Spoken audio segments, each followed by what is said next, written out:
Chapter 21. Thus, He Yang, Song de Shang and the other two became his guarantor.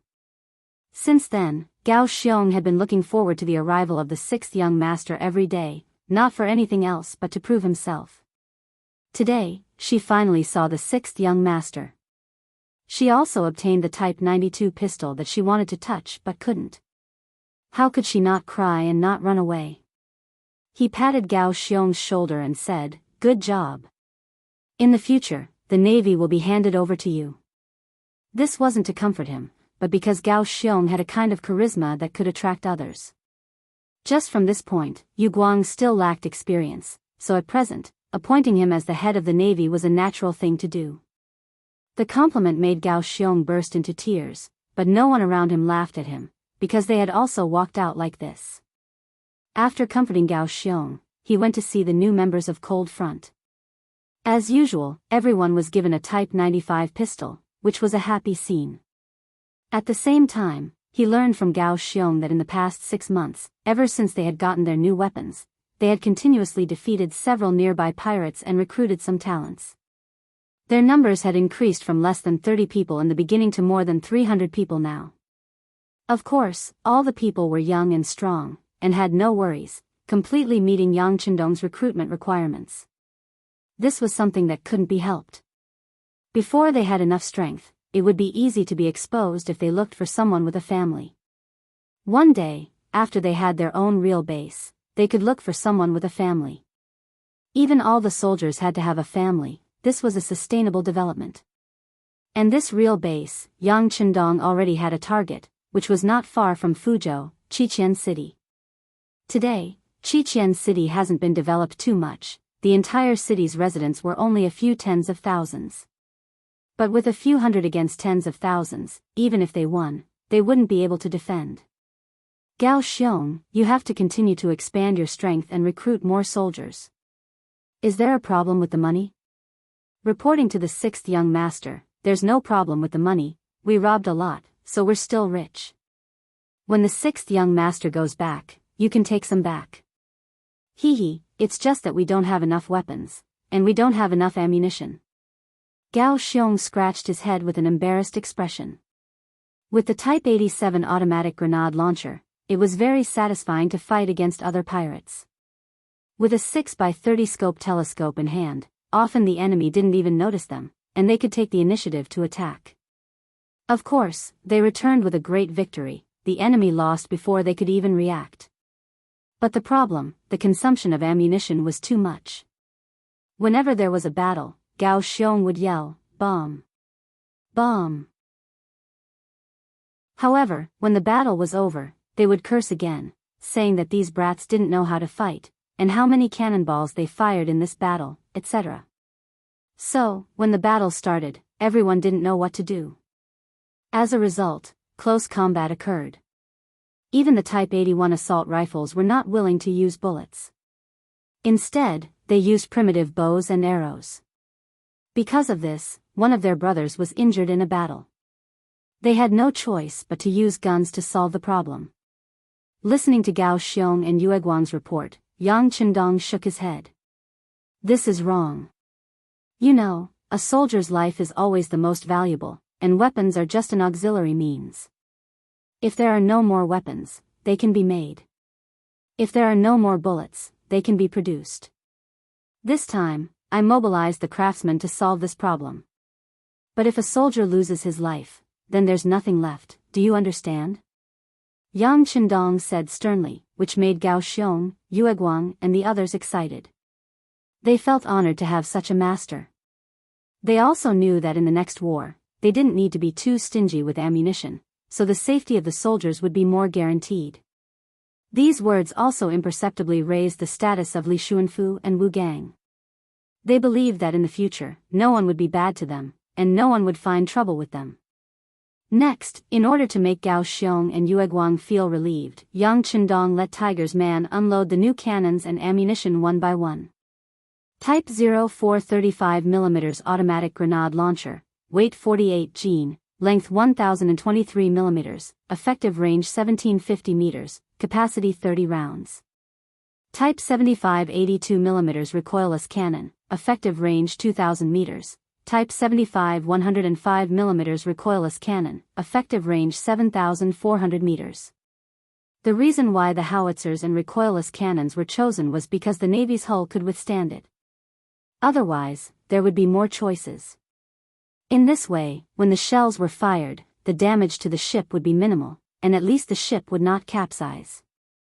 Gao Xiong and Yue Guang were naturally excited to have 3 new types of cannons.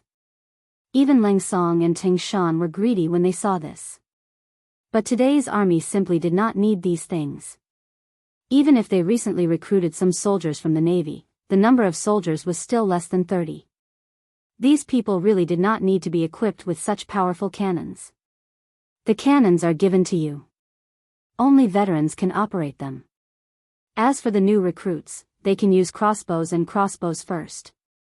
When they pass Ling Feng's assessment and become a regular soldier, then they can be equipped with guns. This is the principle, do you understand? Yang Qindong looked at the excited faces of the people and began to pour cold water on them.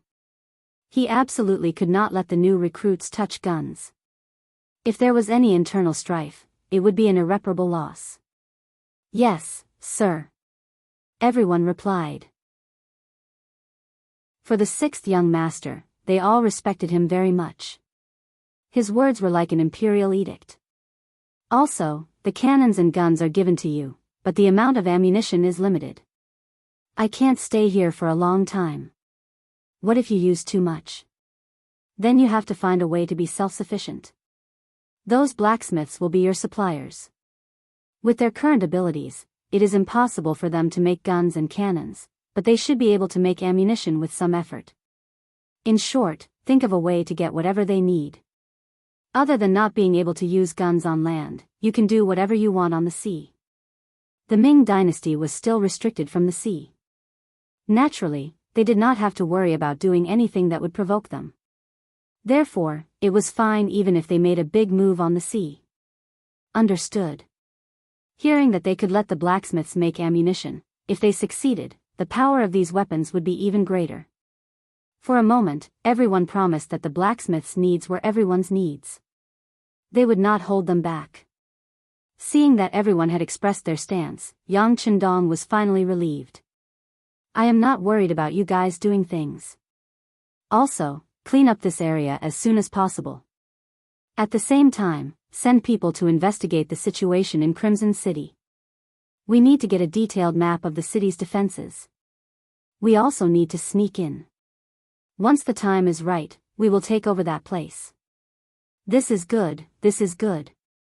Hearing that they were going to open up a new territory, Gao Xiong was so happy that he almost jumped up. The place they were currently at was called the Black Pier. The reason why it was called that was enough to show that it could not be exposed. If they had their own island, they would be able to do whatever they wanted. They would no longer have to be on tenterhooks like they were now, afraid that one day they would be discovered and swallowed up.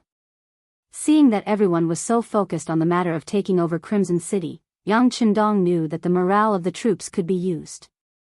Once the time was right, these people would be vicious wolves and would display endless strength. Alright, didn't you say that you got a few new ships? Let's go take a look. At the bay of the Black Pier, there were 8 ships of various sizes. Among them, 2 of the larger ships were level 4 ships, and 6 were level 5 warships. From the initial 2 ships to the current 8 ships, it was proof of the efforts of Gao Xiong and Yu Guang. Regarding this, Yang Qindong praised them, but also made a request, saying that it was not enough.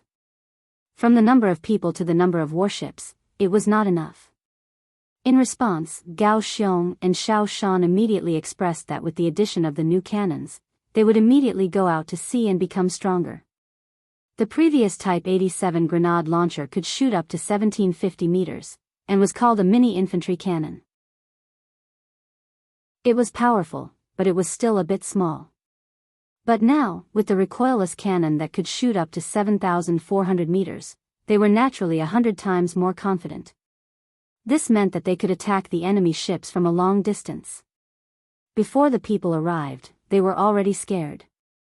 Then, when the Type 95 and Type 81 guns were used in close range, they would naturally be successful.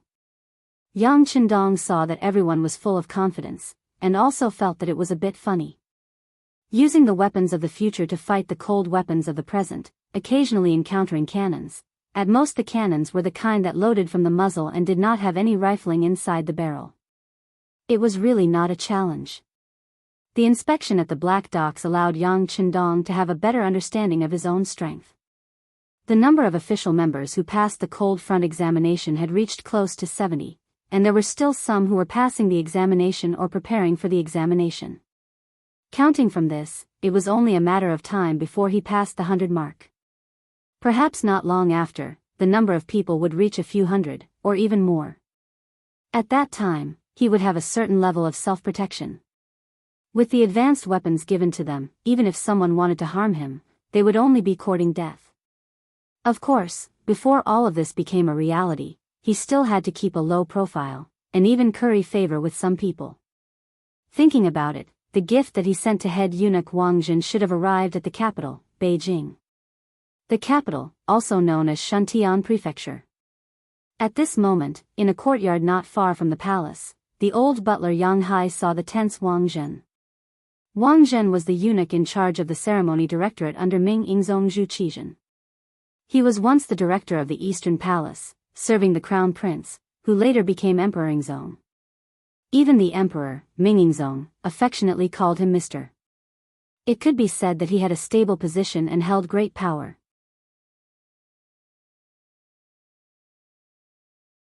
Chapter 22.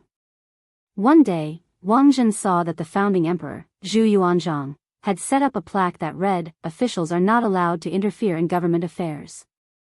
He was in a bad mood and ordered for it to be removed.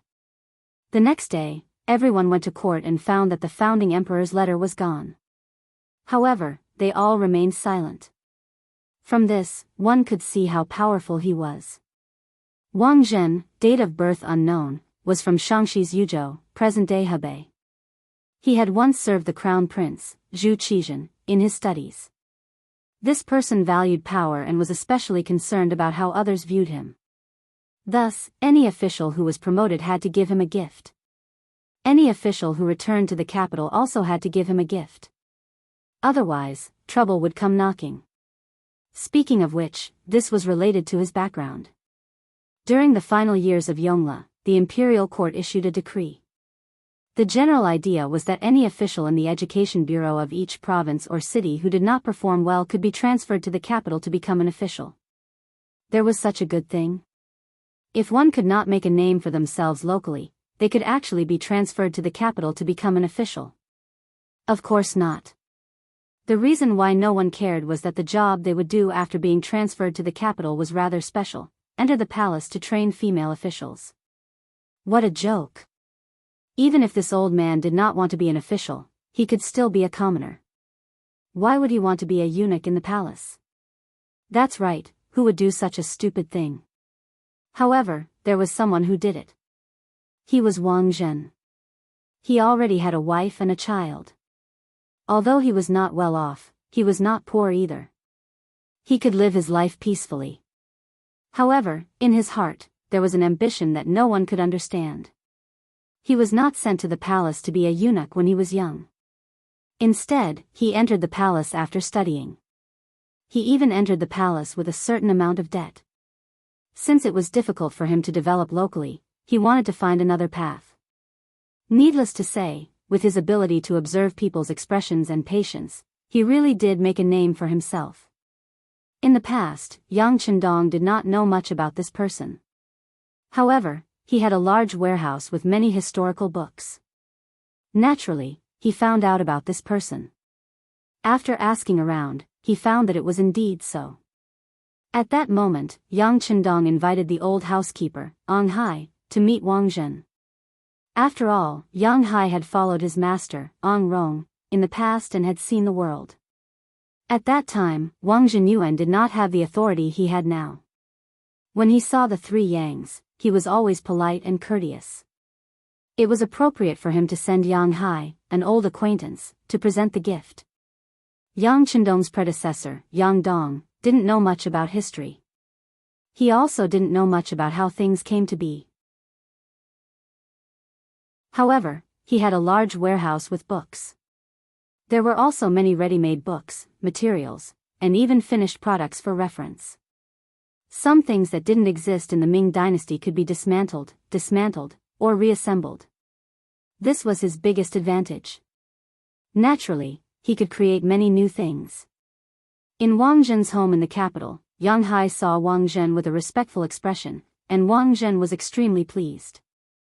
Back then, in order to win the favor of Sanyang, he had to curry favor with Sanyang on the surface, obey everything, and pretend that he did not interfere in political affairs.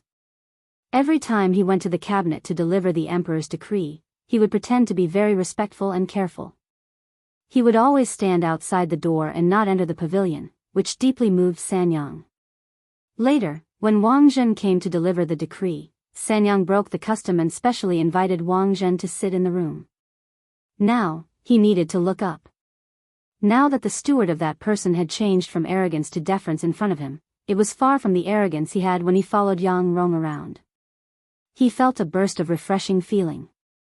Butler Yang, speaking of which, we are old acquaintances. We have known each other for many years. Wang Zhen deliberately brought up the past to see what Yang Hai would say. Before coming, Yang Hai had already adjusted his attitude. In the past, when Master Yang Rong was still alive, he could still look down on others. However, 30 years had passed, and many things had changed. Yes, I have known eunuch Wang for many years. At that time, I could see that you were extraordinary. Sure enough, it was true. Some were only sighing, and even a little envious. These words made Wang Zhen feel very pleased after hearing them. The proudest thing for a person was to make those who looked down on him start to look up to him. And now, he had done it. How could he not be happy? Haha. After laughing contentedly, Wang Zhen looked at the things wrapped behind Yang Hai and asked casually, "Why did you come to see me?" Without the word eunuch, it gave off a very different feeling. However, Yang Hai acted as if he did not hear it and said respectfully, "It's like this. Our family's sixth young master admires eunuch Wang's talent and ability very much. This time, when he heard that this little one was coming to the capital, he prepared a gift early and asked me to send it to you as a token of appreciation." Yang family's sixth young master? Is that the person who made the toilet bowl and wrote 2 miscellaneous books? Unexpectedly, Wang Zhen had heard of Yang Chendong.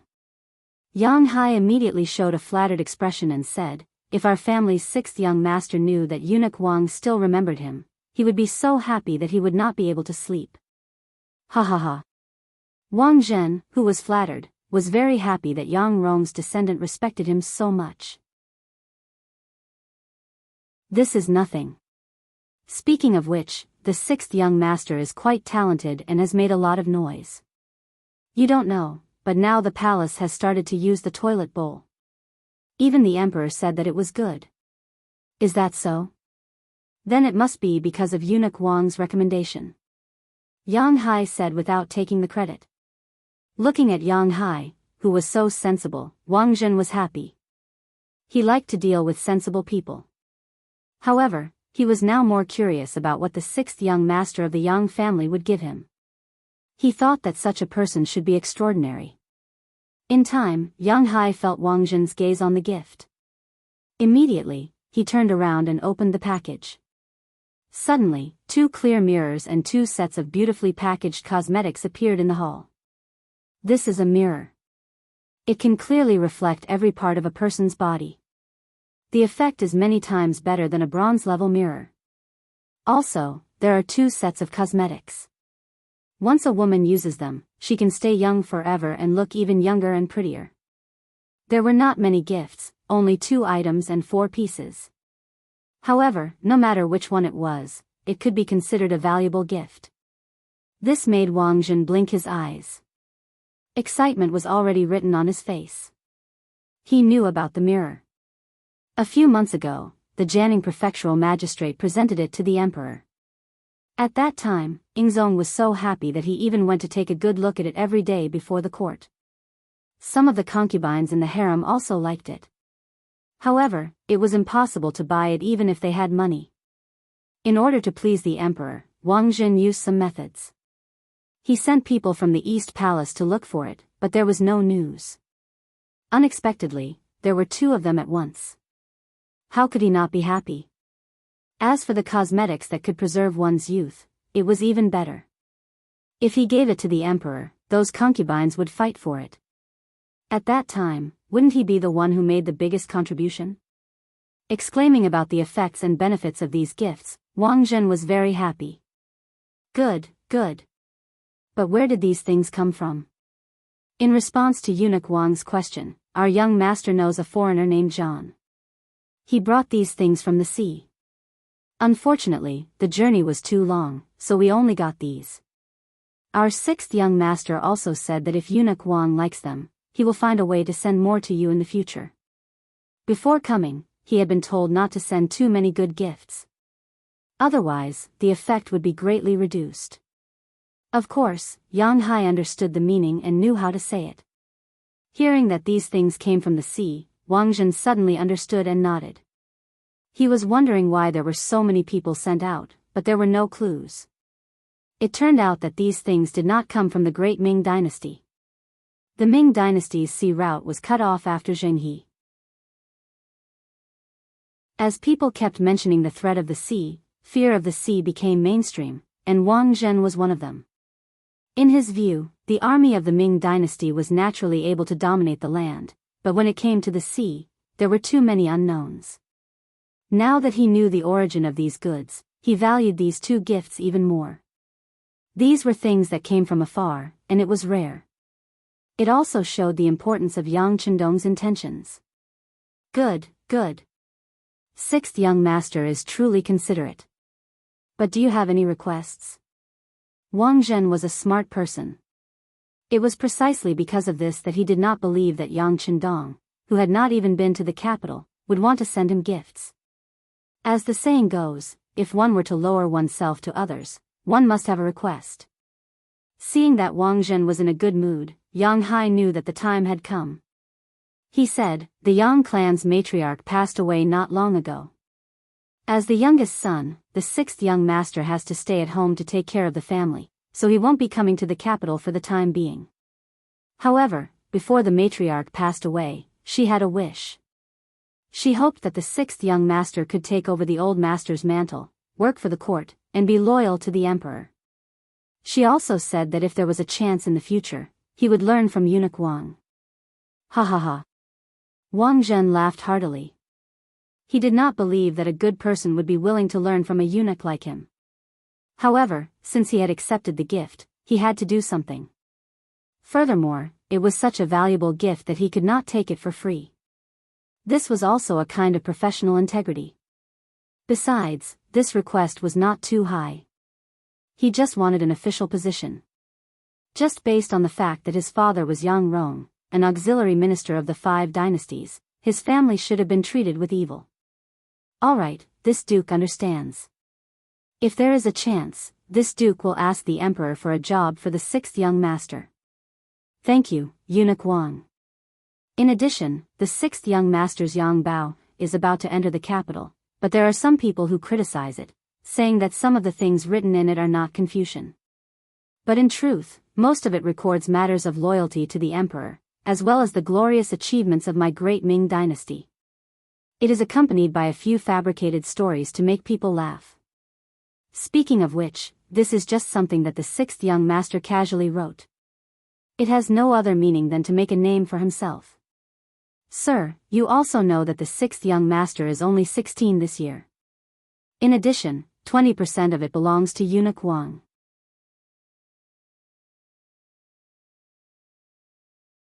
Chapter 23. Yang Hai recalled that the Yang Bao had followed him into the capital, so he decided to foreshadow this matter and report it in advance. Of course, according to what Yang Chendong said, privately running a newspaper could be a big or small matter. It mainly depended on how it was said. Once it was just a storytelling book, it would give people a preconceived idea. As long as Wang Zhen approved of it, it would not be a big problem to implement it. It was just paying 20% of the benefits.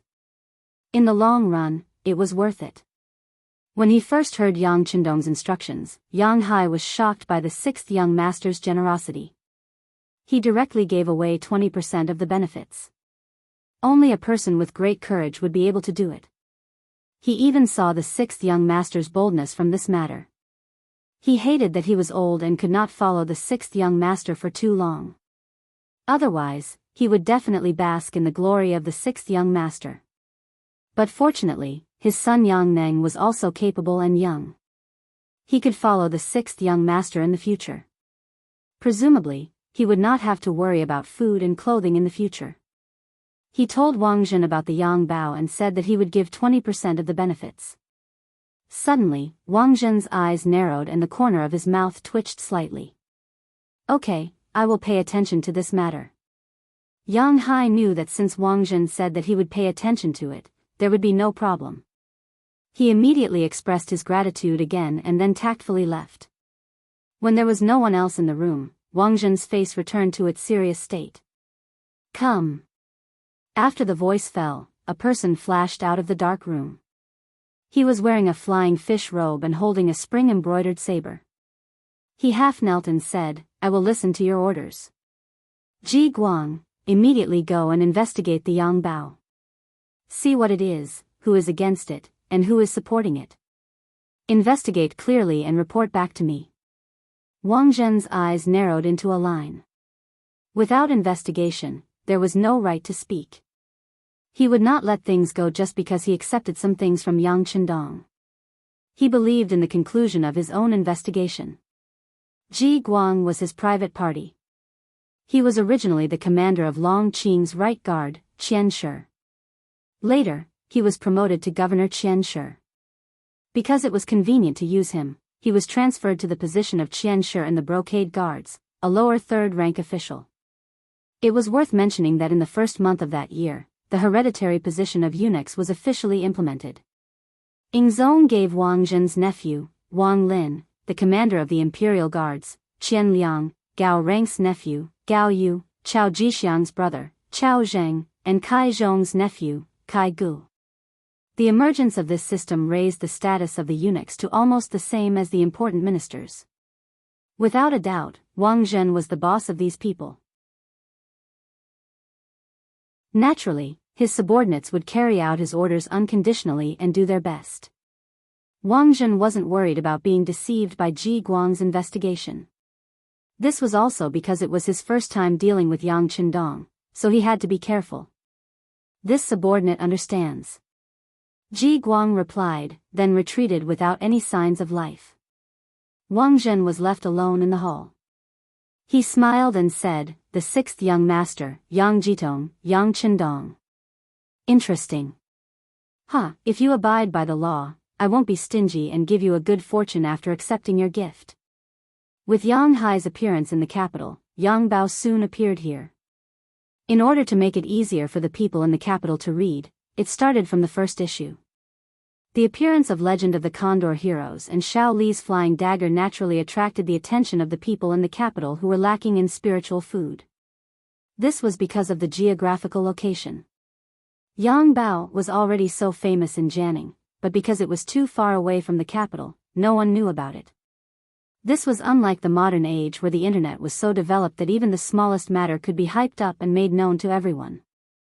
The sudden appearance of Yang Bao attracted the attention of many people, but at the same time, it was not well received by some people. They discussed in private about the nature of this report and what it could be used for.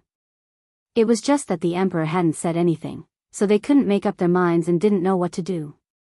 Yang Chendong, who had returned to Jiangning Prefecture from the Black Wharf, had been paying attention to the movements in the capital. Yang Bao was nothing more than a test. At this time, there was no intellectual property right, and there was no way to guide public opinion. He didn't know whether this thing could gain a foothold in the capital. But he knew that if the great Ming dynasty couldn't accept this, he had to be more careful and cautious in the future. It was even debatable whether he would have a trip to the capital in the future. Under Yang Chendong's attention, the wheel of history continued to turn as usual. On the 14th of July in the 11th year of the Jingtong dynasty, Yang Pu, the last Yang of the three Yangs, died. Yang Pu's death meant the end of the three Yangs era. Some of their original forces began to suffer a blow, and some forces that wanted to replace them began to stir. More than a month after Yang Pu's death, the incident began to break out. Unexpectedly, Yang Bao, which seemed to have gained a foothold in the capital, was the first to bear the brunt. On this day, in the main hall, there was a sudden condemnation against the descendants of Yang Rong. When Yang Rong was in power, he was known as Dong Yang. He was the Minister of Works, Assistant Minister, Grand Secretary, and other positions. Naturally, he had great power. Therefore, he promoted some people, but there were only so many positions, so he naturally offended a group of people. Because of this, many people were upset, but they didn't have a chance. Now that Yang Pu was dead and the three Yangs were in decline, there were naturally some people who hit him when he was down.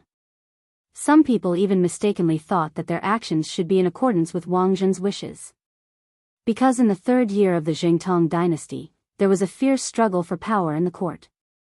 The leader of the eunuchs, Wang Zhen, took advantage of the child Yingzong's ignorance and companionship to lure him to play, and then presented him to his playmate to win his favor. With this favor, he went up against the three Yangs. This caused Grand Secretary Yang Shiqi to not attend court. When the Empress Dowager found out, she beat Wang Zhen up and ordered him to apologize to the Yang residents. Wang Zhen held a grudge in his heart and used his vicious methods to make a fuss about the son of the three Yangs. He sued the son of the second Yangs and his friends for taking bribes for personal gain, causing a huge uproar and ruining the reputation of the second Yangs. Under Wang Zhen's desperate investigation, the second Yangs died of anger and depression, leaving Yang Pu as the head to take charge of the court. Now that even Yang Pu was no longer around, wasn't it the best time to step on the descendants of the three Yangs? Yang Bao was the unlucky one that came to the muzzle of the gun. Niheng was one of the people who had been suppressed by the three Yangs. Perhaps his vile nature was seen through early on, but he, who felt good about himself, had always been suppressed. It wasn't until later on that he sucked up to Wang Zhen that he rose step by step, becoming the Minister of Imperial Affairs and Assistant Minister of Revenue, becoming a rank 3 official. Knowing that Wang Zhen once had a conflict with the Sanyang family, Niheng was eager to show off. He did not ask for Wang Zhen's permission in advance and suddenly attacked the Yang Pao in the court assembly. He even said that the private publication was a troublesome matter, and that it would lead to a disaster in the end.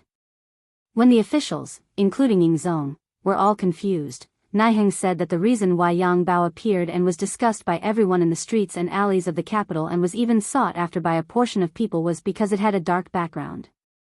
This dark background was the Minister of Personnel, Wang Ji, the Right Assistant Minister, Zhao Xian, and the others. It was because they had received Yang Rong's favor that they secretly supported Yang Bao in the name of repaying his kindness.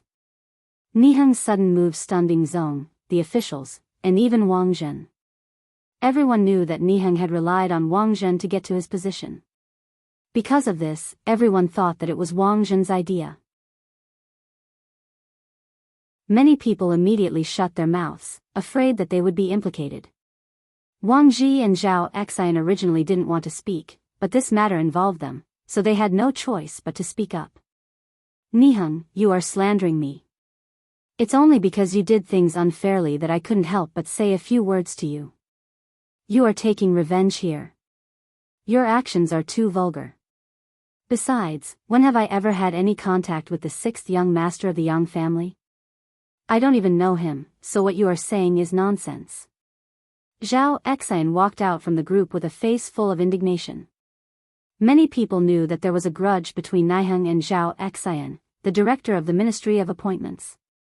Niheng framed Zhao Xian because of his grudge. Yang Bao was just an innocent bystander. However, there was one person who saw it very clearly. He was the Ministry of Personnel Minister Wang Ji. Wang Ji had replaced Guo Gu as the Ministry of Personnel Minister in the 8th year of Jingtong and was in charge of all officials. Since ancient times, the Ministry of Personnel had a saying that officials were one level higher. Those who were able to occupy this position were all cautious and conscientious people. This time, he was suddenly reprimanded by Niheng in front of the court because he had a good relationship with Zhao Xian, the director of the Ministry of Appointments. Since he had made a move on this person, if he did not take care of himself, it would not be long before he would be implicated by the counterattack. Thus, he had implicated himself.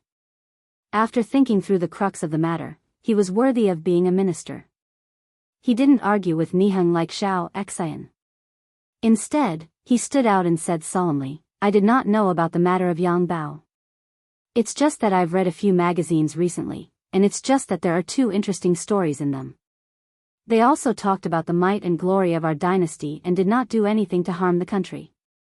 I once thought that the person who created this newspaper was very talented. Later, I learned that it was done by the youngest son of Scholar Yang. I was even more impressed that Duke Yang had a successor.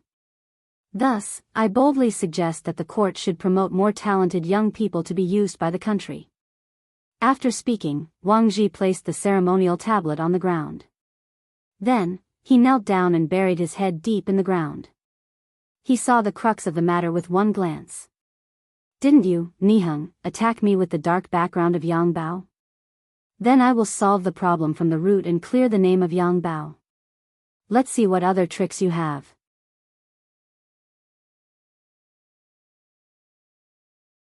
Chapter 24. As the minister of the Ministry of Appointments, Wang Ji had the right to recommend someone. Recommending a talented young student in front of the imperial court was the most appropriate move. In addition, Yang Chendong was born in the Yang family. This move could show his virtuous reputation after taking care of his friends. This move was really impeccable. The move to open up another path. Wang Ji's words made Niheng freeze on the spot, and he was somewhat at a loss. He did not expect that the other party would avoid the important and dwell on the trivial, directly pointing out the cause of the matter.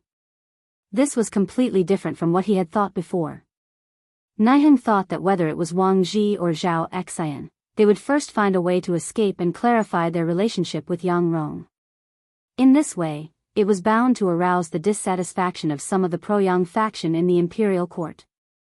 At that time, he only needed to insist that the other party had something to do with it. After all, the influence of the three Yangs was deep and wide. Who in the imperial court could say that they had nothing to do with it? This was called yellow mud falling into the crotch of one's pants. Even if it was not shit, it was shit. Who would have thought that the other party did not evade their relationship with Yang Rong?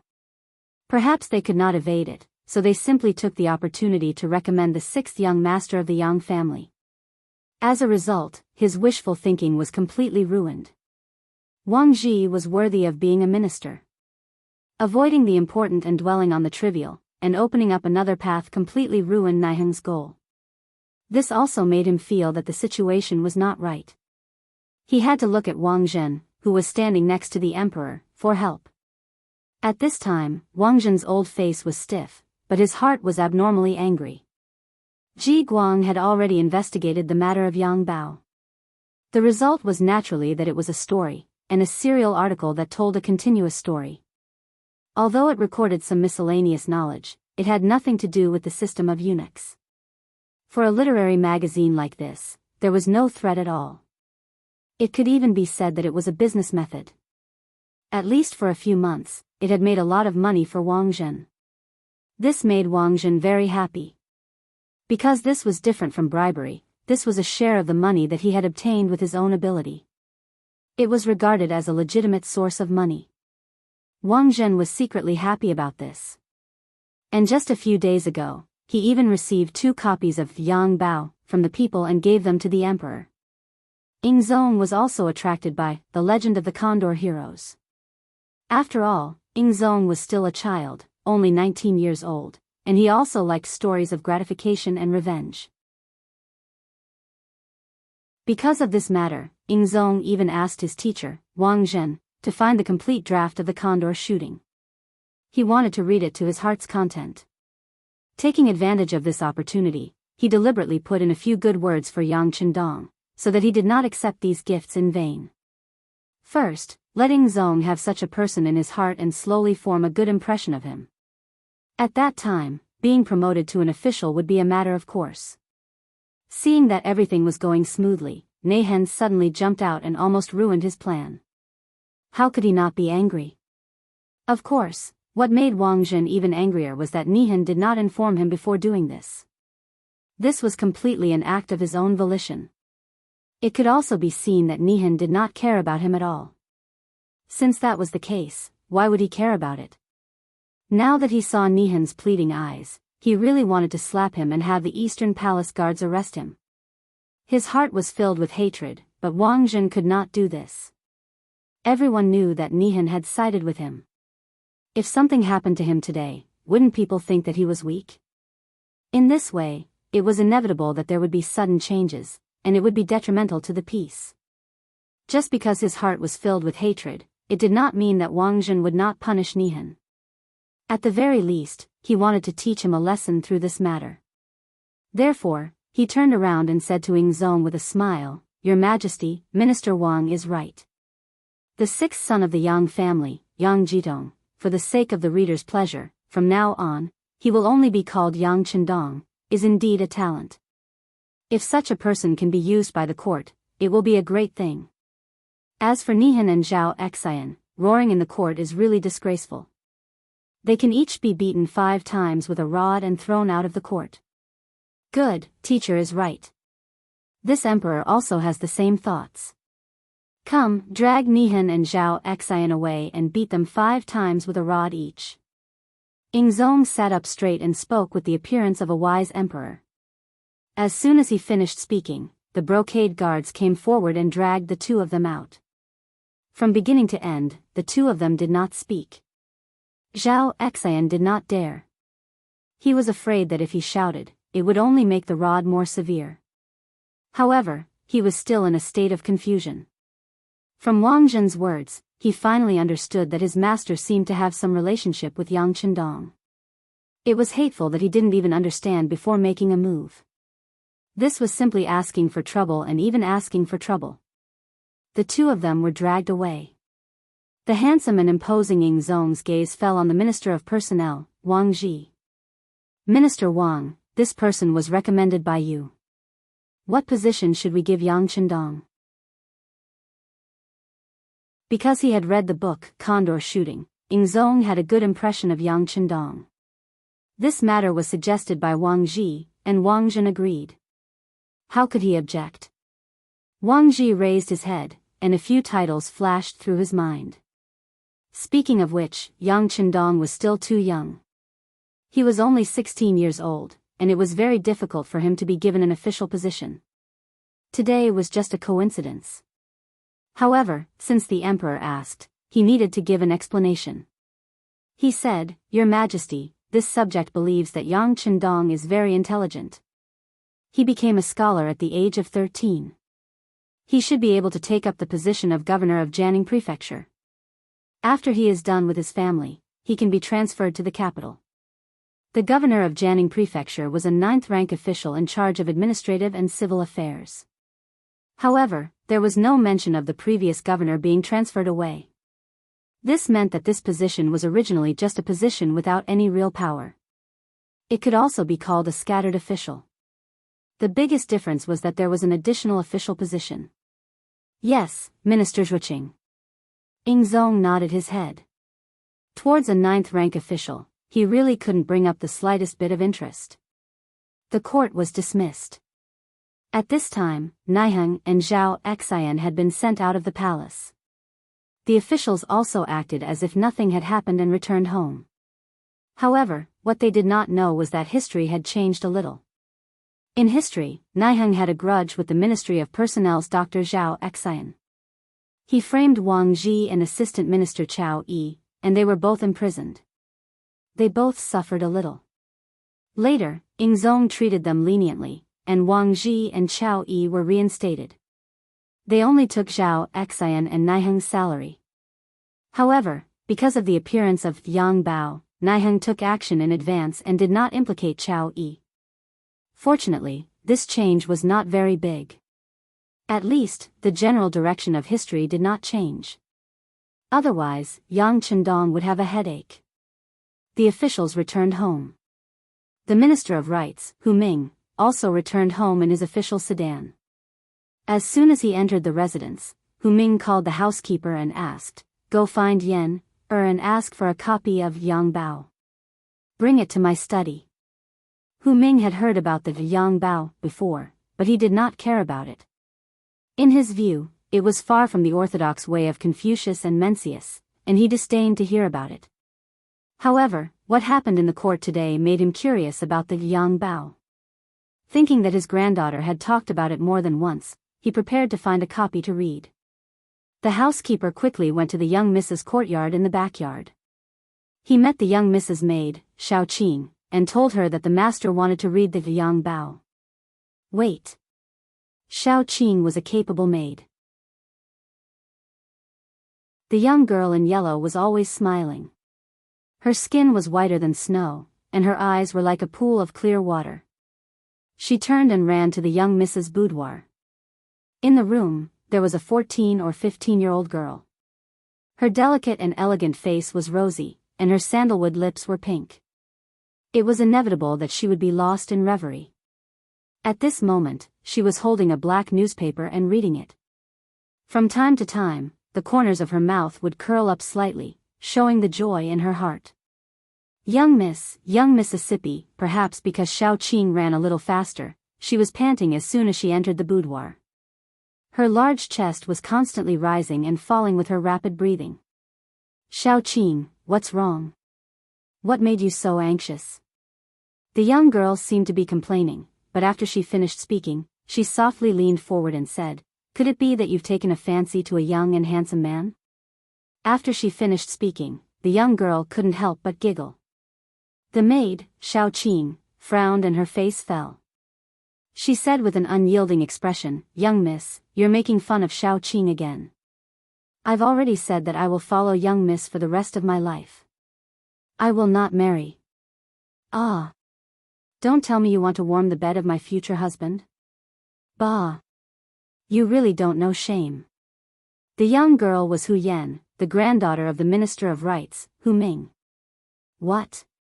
When she realized that she was being teased by young miss again, Xiao Qing wasn't going to let it go. She immediately stretched out her slender hands and tickled Hu Yan's armpits.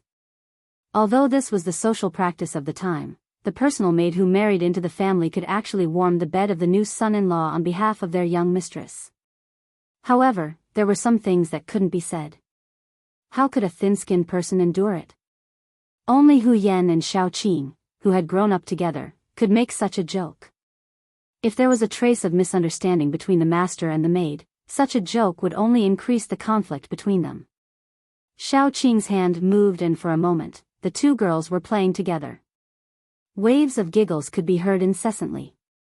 When the steward, who was waiting outside, heard this, he helplessly shook his head. He knew that Xiao Qing, this careless maid, must have forgotten her mission. He couldn't help but lightly cough a few times. Ah. When she heard the steward's voice, Xiao Qing quickly stopped moving her hands. She seemed to have thought of something and said, "The steward is still waiting outside. Young miss, old master wants to read Yang Bao." What? Hu Yan also blocked the hand that was about to sneak up on Xiao Qing's armpits. She asked in disbelief.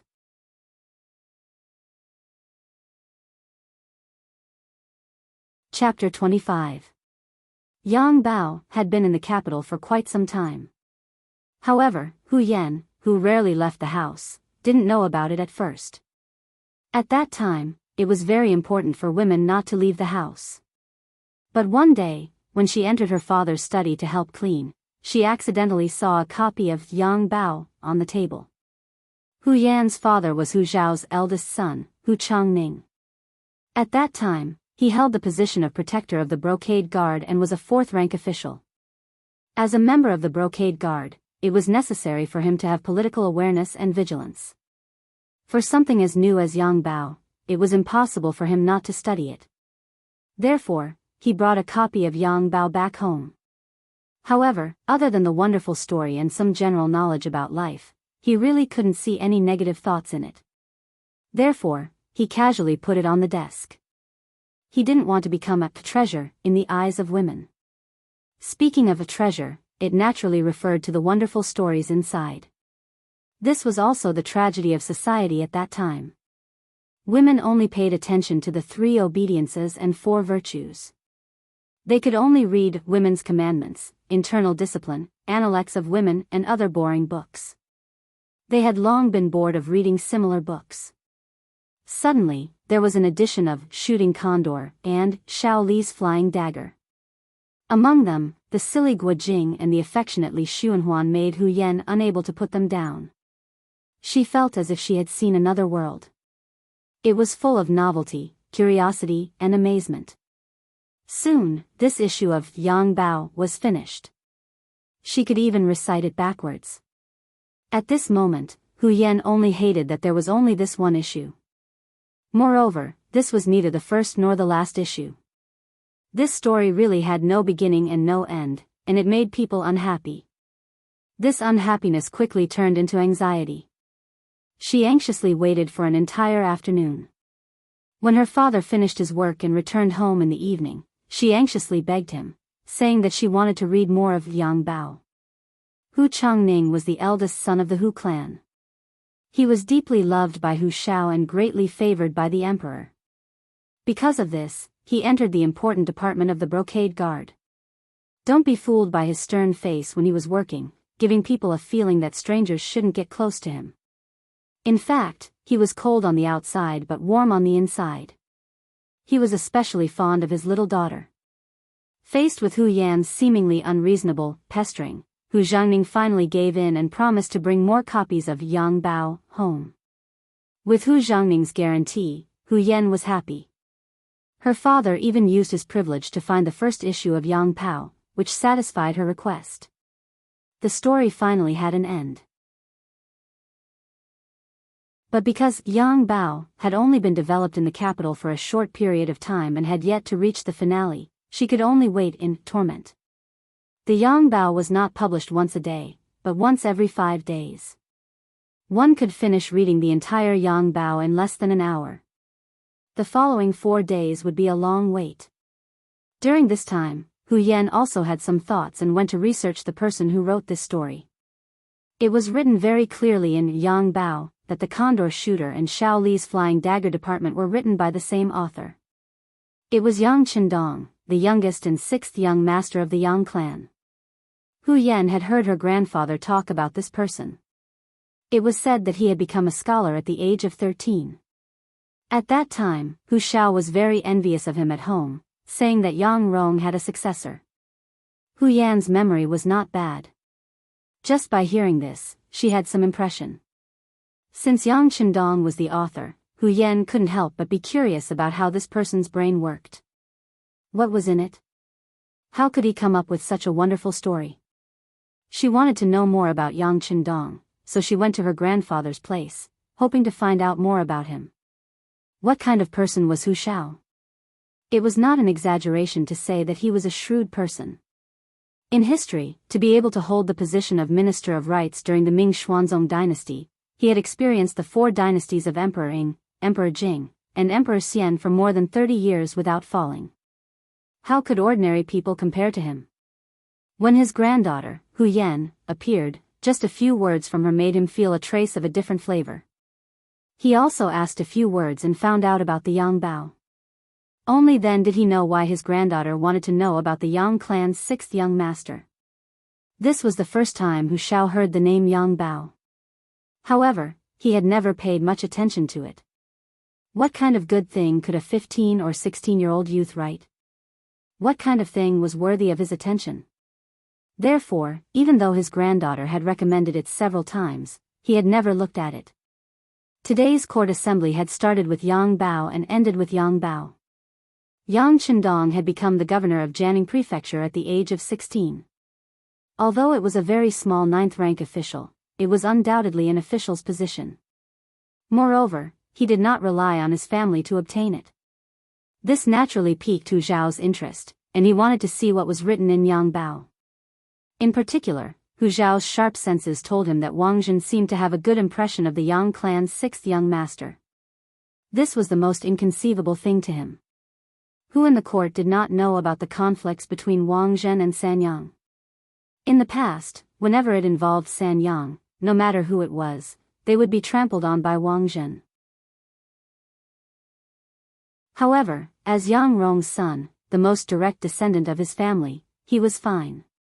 Could it be that Wang Zhen had changed his strategy? Or did the root cause appear in Yang Chendong? Hu Shao carefully considered the cause and effect, and found that it should be the latter. This was because a few days ago, an official who was on good terms with San Yang had been arrested by Dong Shi. If Wang Zhen had such intentions, he should not have changed his mind so quickly. If that was the case, then Yang Chendong was somewhat interesting. He was clearly Yang Rong's son, but he could obtain Wang Zhen's support. How did he do it? Of course, Hu Shao did not believe that Yang Chendong had done everything by himself. He guessed that there must be some expert. Who was this person? This really piqued his curiosity. He asked the butler to find Yang Bao to see if he could find any clues from it. In Mrs. Room, Hu Yan immediately became happy after knowing that the maid Shao Qing was not joking. Great, grandfather also wants to read Yang Bao? Then I'll send it to him immediately. There was a reason why Hu Yan was so happy. She had asked Shao Qing to go out and find out that Yang Bao first appeared in Yang Chendong's hometown, Jianghu Mansion, and Yang Chendong was there. It was later spread to the capital. She also heard that Shao Li's Flying Dagger and Shao Li's Condor had been published before Yu Jianning. They seemed to have finished their drafts, and even the whole book seemed to have been published. For this matter, Hu Shao had asked his father, Hu Changming, more than once to send someone to Jianghu Mansion to buy 2 copies of the 2 completed books. However, his father refused. In his opinion, Yang Bao was published once every 5 days in the capital, and they could slowly read it. Moreover, it was a miscellaneous book. Girls should be more mature and not always want to listen to novel stories. After that, Hu Yan was angry for several days. However, she knew that her father was very generous to let her read Yang Bao once every 5 days, so she really did not dare to ask too much. But now, her grandfather wanted to read Yang Bao, which was equal to an opportunity. As long as she seized it, she might be able to read the 2 complete books in advance. That was really great. Then, Hu Yan took out several well-preserved copies of Yang Bao, hurried out of the backyard, and went straight to her grandfather's study. After a while, Hu Yan's coquettish voice came out of the study. Grandfather, these 2 stories are very interesting.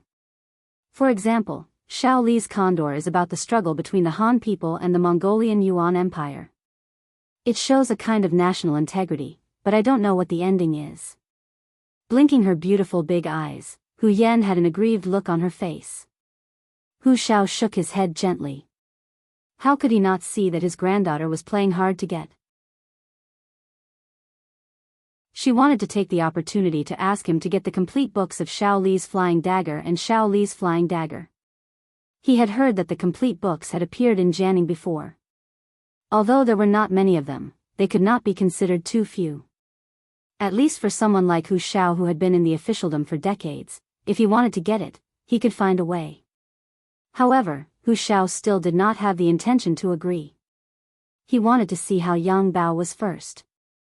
Just like that, with his granddaughter sighing from time to time, Hu Chang just treated it as a joke.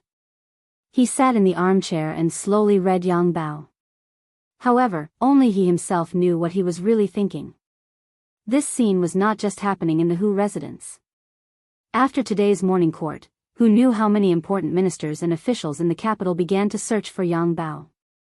While they were trying to understand it, no one knew what they were thinking. Others might still be watching and thinking about the deeper meaning of this scene in the morning court. But one person did not have the time to think about this, nor did they know what was happening in the imperial court. He was currently giving Tiger's Mane his last lesson. In short, the intelligence department is the clairvoyant and the clairvoyant. If they can know what is going on ahead of time, they can have more time to deal with the problem. Often, they can turn the tables. After saying this, Yang Chendong patted Tiger's Mane on the shoulder, his eyes filled with hope and expectation. The establishment of the Security Bureau was the matter that Yang Chendong had been paying the most attention to recently. And intelligence was of the utmost importance. Intelligence warfare referred to the confrontation of intelligence systems between the enemy and our side in order to achieve military victory and protect our side's cases and interests. Obtaining an advantage in intelligence was an important guarantee for military victory. Just like the Ming Dynasty's Eastern Faction Guards and the Imperial Secret Service, when they were at their most powerful, Could the emperor know what his subordinates were doing last night? Were they happy or disappointed? Did they drink when they were happy? Did they sigh when they were disappointed?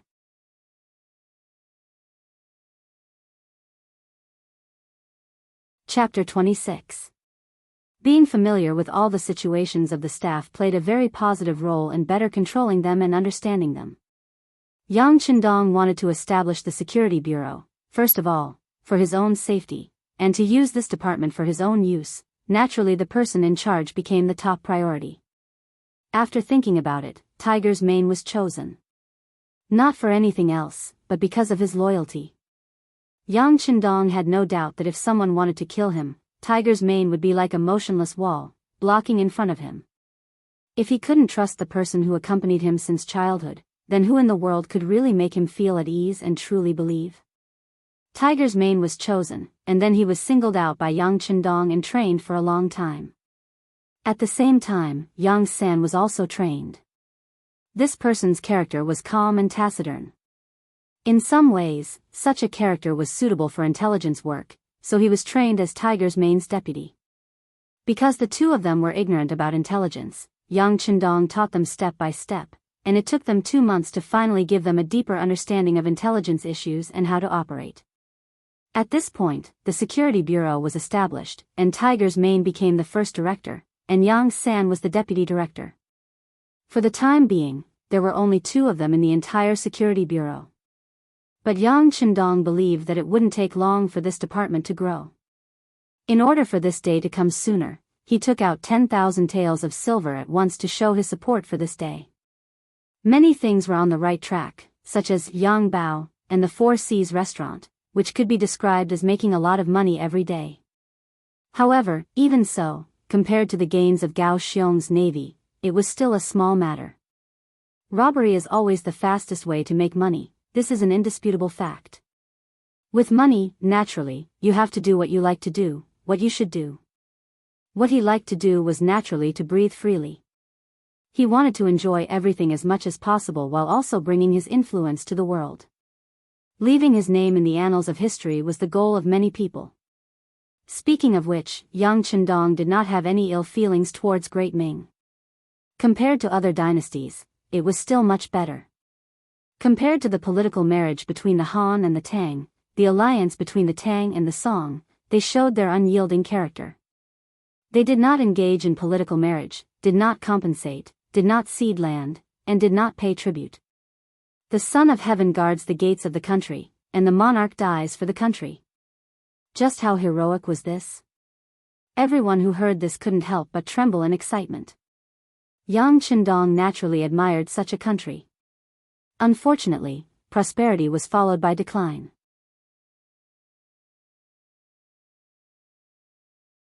Don't underestimate the role of any one person.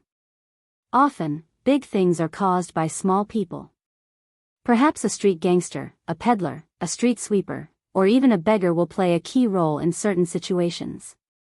Therefore, the people you use are destined to not stick to one pattern. Do you understand the meaning of this sentence? Young master, we understand. What you mean is that as long as people are useful to us, we can rope them in. Even those useless people, as long as they have ambitions, can be used as our hidden pawns. Who knows when they will be activated, and then they will play an unimaginable role. Tiger's Mane thought about what the 6th young master had said and taught him and summarized his answer. Very good. He gave them an encouraging look. All right, you can leave now. Don't be too anxious. Think about what to do next. Once you have decided on something, don't worry about it. Don't be afraid of spending money. The young master doesn't lack that. Yes. Tiger's Mane and Yang San left with excited expressions. How could this not be their chance? To be able to catch the young master's attention was a great opportunity in itself. After the two left, Xiao Yin appeared in a flash, as if she had been prepared. She brought a pot of freshly boiled tea to Yang Qindong. Young master, you must be thirsty after talking for so long. Come and drink some tea. This is good tea that the young master spent a lot of money to get from the capital. All right, then drink some good flower tea. Then hurry up and write the smiling, proud wanderer. Yang Chendong, who had already seen through Xiao Yin's intentions, laughed heartily. This caused the girl's face to turn red. After The Legend of the Condor Heroes and Xiao Li's Flying Dagger, Yang Chendong wrote the third novel, The Smiling, Proud Wanderer. It was Master Jin Yang's later work, and its narrative had already reached the pinnacle of perfection. The Smiling, Proud Wanderer involved countless scenes, characters, and all kinds of martial artists fighting. But after being written, the scenes changed according to the mood. There were endless changes, but they were all suitable for life. The core of The Smiling, Proud Wanderer was the struggle for power in the martial arts world. In order to achieve this goal, the author seized the Wuxia Sword Manual and Sunflower Manual. The work praised chivalry, benevolence, wealth and honor, and the noble spirit of unyielding might. Once this book was published, it suppressed the Condor Heroes and Xiao Li's Flying Dagger, becoming the object and goal of everyone in Jianghu Prefecture. Among them, young Fu was laughing so hard that his eyes almost couldn't be seen. The Four Seas restaurant expanded again, swallowing up 2 neighboring restaurants. But it was still difficult to find a restaurant. Although he could only get 30% of the profits, he still earned more in a month than he did in a year. Once The Smiling, Proud Wanderer was published, Yang Chendong became an influential figure again. Now in Jianghu Prefecture, even the children who had just started to understand things knew of his great name. It could be seen that his influence was widespread. While everyone was talking about the Smiling, Proud Wanderer, the open-minded and unruly Ling Huchong, the beautiful and shrewd Ren Yingying, the treacherous and cunning Yu Buchuan, the rebellious and scheming Ren Wishing, the pure and lovesick Yi Lin, the modest and strange Chong Su, and so on, the imperial court's appointment arrived. The news of the Yang clan's 6th young master, the founder of Yang Bao, the author of The Condor Heroes, The Smiling, Xiao Li's Flying Dagger, and The Smiling, Proud Wanderer, was appointed as the governor of Jianghu Prefecture by the emperor. His official rank was 9th rank. The 6th young master of the Yang clan, who was only 16 years old, actually had an official position early on. It was said that the emperor had discussed this appointment with the various officials during the morning court session. Even some 3rd or 4th rank officials might not have such an honor. Then, this 9th rank official's status is really too high. Even some 3rd or 4th rank officials might not have such an honor. Thinking of Yang Chendong's age, it could be said that his future was limitless.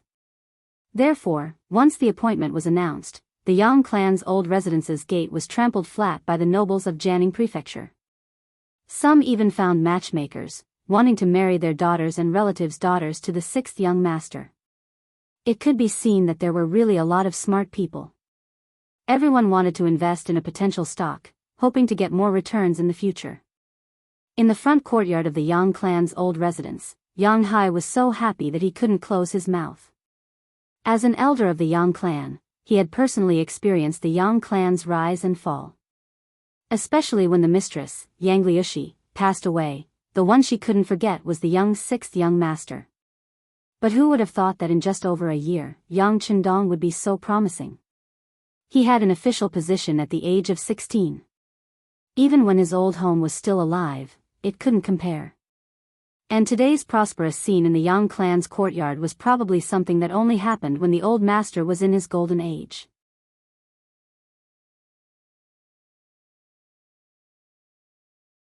Chapter 27. For a moment, Yang Hai was grinning from ear to ear. He knew that it was because he had gone to the capital, met Wang Zhen, and gave him a gift. But wasn't that what the young master was thinking? Compared to other young people, the 6th young master's calmness was definitely rare. Compared to Yang Hai, who was standing there laughing foolishly, the maid Xiao Yin's expression became very ugly. Especially when some of the matchmakers who had come to play matchmaker saw Xiao Yin ask the 6th young master if he had any intention of marrying a wife, her face turned red with anger. If not for her face and not wanting to dampen everyone's spirits on this joyous day, she would have chased them away. At the moment, the Yang family's old residence was very lively, but as the person involved, Yang Chendong, Tiger's Mane, Beta Persei, and the other servants had already gone to the yamen of Jianghu Prefecture to pay a visit to the prefect, Li Daotong. Li Daotong was a jinshi at the end of the Yongle period of Qingzu. After a lot of hard work, he was appointed as the prefect of Jianghu Prefecture, a fourth-rank official. It was equivalent to the secretary of the municipal committee and the mayor of a modern city. When Li Daotong received the news that Yang Qindong had suddenly sent an invitation to visit, he immediately put down the brush he was writing on and said to the housekeeper, "Please." In the entire Jianghu Prefecture, the number of people who could receive Li Daotong's "please" could be counted on 2 hands. But when it came to people younger than 30 years old, there was no doubt that only Yang Qindong had such qualifications. In the guest room, Li Daotong was sitting precariously. Not long after, Yang Qindong, dressed in a green robe, walked in. When he entered the hall and saw Li Daotong, he quickly bowed and said, "Subordinate Yang Qindong greets Lord Li. Prefect Yang, please rise." Li Daotong narrowed his eyes and stood up, reaching out his hand to support Yang Qindong. Yang Qindong smiled and used this force to straighten his body. No matter what, now that he was in Jianghu Mansion, there were too many things he needed the other party to take care of. He had to give the other party enough face. Li Daotong was confident in his status. Being able to help a 9th-rank official up was already giving him enough face. Speaking of which, it was nothing more than a case of a man flattering a man. Magistrate Li also knew that Yang Qindong had an official position at such a young age, so his future would be bright. Now he was being courteous to him, but it was just to get some good karma in the future. Yang Qindong, who was given a seat, declined with a smile. Then, he sat down on a chair and began to talk about his own affairs. "Lord Li, this lowly official's mother has just passed away for more than a year. Her mourning period is not over yet. Please understand." I understand. Your mother was a woman with a title of nobility. Her passing on to the West, this official is also very sad. Governor Yang's filial piety is a matter of course, so there's nothing to worry about. How could Li Daotong not see that this so-called position of governor was originally a non-official position? If he could not understand his superior's intentions and ordered him to start working now, he would be criticized by others. Yang Rong was one of the imperial court's auxiliary ministers. There were countless disciples and former officials. As one of the nobility, Li Daotong should take care of his family. Yang Qindong did this for this reason. He did not want to get involved in some tedious matters. He had been watching the development of the Ming dynasty coldly. At present, he did not want to get involved, so how could he have the intention to serve? Therefore, this trip was to express his modesty and respect. The first thing he did after becoming an official was to pay a visit to his superior. If others knew about this, they would only say that he was sensible and knew the rules. Secondly, he would give up all his functions and go home to be an independent person. It was the most important thing to prepare for his big event. It would not be a waste of time. Now that he had obtained Yang Qindong's approval, Yang Qindong was happy and naturally wanted to express something. He immediately took out a set of L'Oreal women's cosmetics and placed it on the table. He did not know why such women's products would appear in the warehouse. Perhaps it was to serve the families of some officers. However, since he had discovered it, he naturally wanted to use it to the best of his ability. Li Daotong's eyes lit up when he saw the set of exquisite white boxes in front of him. As the local magistrate, he knew that Yang Qindong's item would not be simple. He asked excitedly, "Magistrate Yang, may I know what this is?" Replying to official Li, "This item is called cosmetics. When used on a woman's body, it has the effect of preserving her youth. In the past, I had people send 2 sets to the current emperor. This is the 3rd set." Yang Qindong smiled as he explained the use and origin of this item. Li Daotong immediately became excited when he heard that this was the 3rd set in addition to the emperor's 2 sets. Coincidentally, Magistrate Li attached great importance to relationships, especially to his wife who had gone through hardships with him. It was a pity that she was getting older, so it was inevitable that her beauty would be greatly reduced. With this set of products, it could not be said to solve the real problem, but it could be said to be a testimony of one's heart. When he thought about how no one other than the emperor had used this item, he felt even more grateful. In his excitement and happiness, Li Daotong changed the way he addressed him. "Qindong, I've troubled you. Why don't we have lunch here?" How could he refuse a superior's invitation? Yang Qindong smiled and nodded in agreement. At the same time, he motioned to Tiger's Mane, who was standing to the side. Immediately, he placed some MSG, cooking wine, and other things that could not be bought with money on the table. Li Daotong had eaten at the Four Seas restaurant before. With his status, when he asked why the food was so delicious, Yang Fu naturally did not hide it. Therefore, he knew the effects of this item, but it was not good to directly ask the Yang family for it. Now that Yang Qindong had taken the initiative to take out these things, he felt that the other party was too good at dealing with people. He was not inferior to his father at all. For a moment, Li Daotong could not help but become cautious and even nervous when he spoke, as if he was afraid of saying something wrong. On the other hand, Yang Qindong smiled when he should and spoke when he should. He did not seem to be reserved at all. As the saying goes, when one is courteous to others, one must have a request. When one person asked for another person's help, it was inevitable that they would be in a disadvantageous position first. Naturally, they would not be able to speak even if they wanted to. However, Yang Qindong did not want to take advantage of Li Daotong's interest.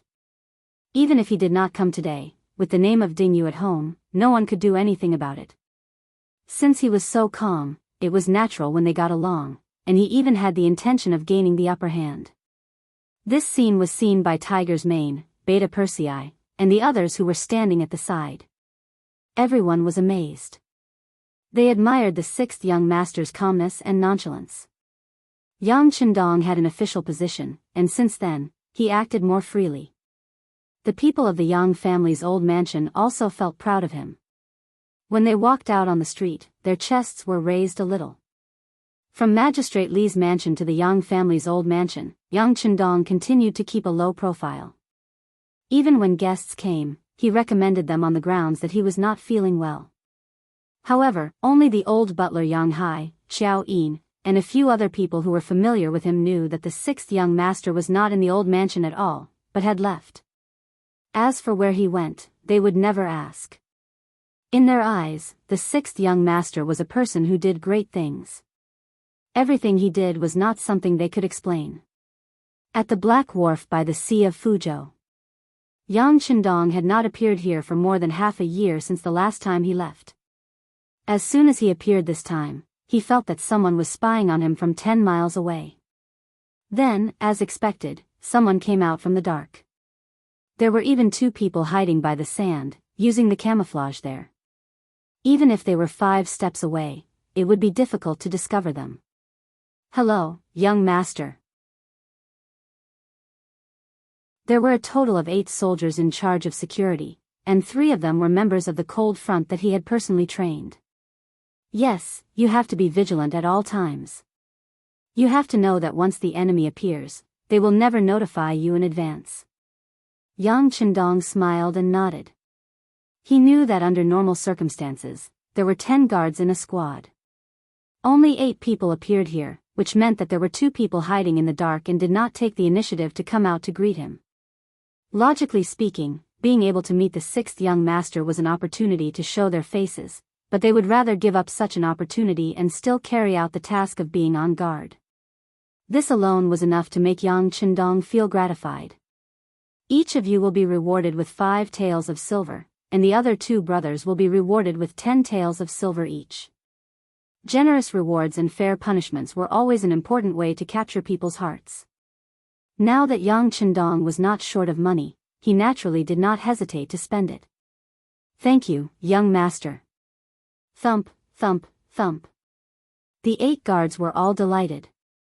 This was a reward from the 6th young master, and it was enough for them to brag for a while. "Well, this is what you deserve. Continue with your mission."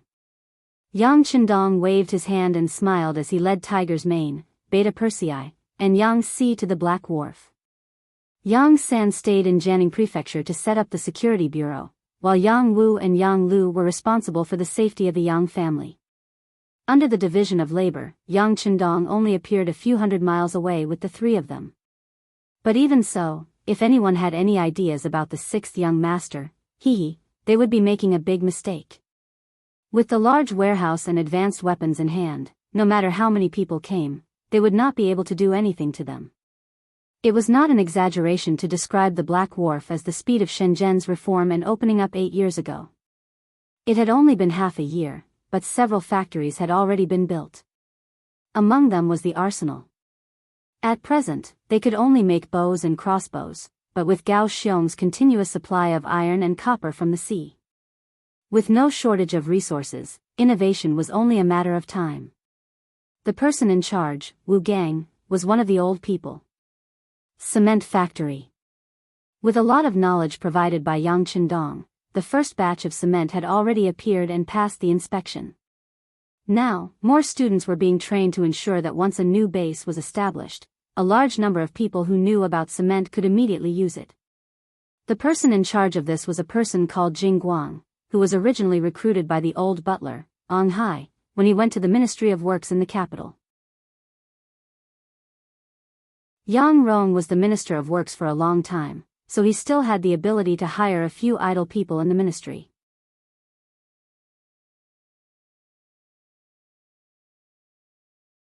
Chapter 28. Furniture Factory. Its main purpose was to build some furniture and the layout of the soldier training factory.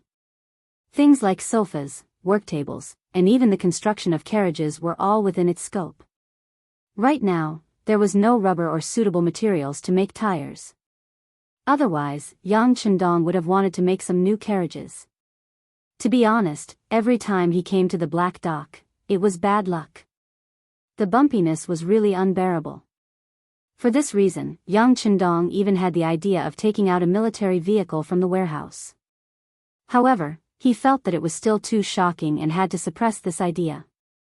However, he had already decided that this time, when he came to the Black Dock, he would arrange for Gao Xiong to send people to the west to search for rubber trees, especially in the American region.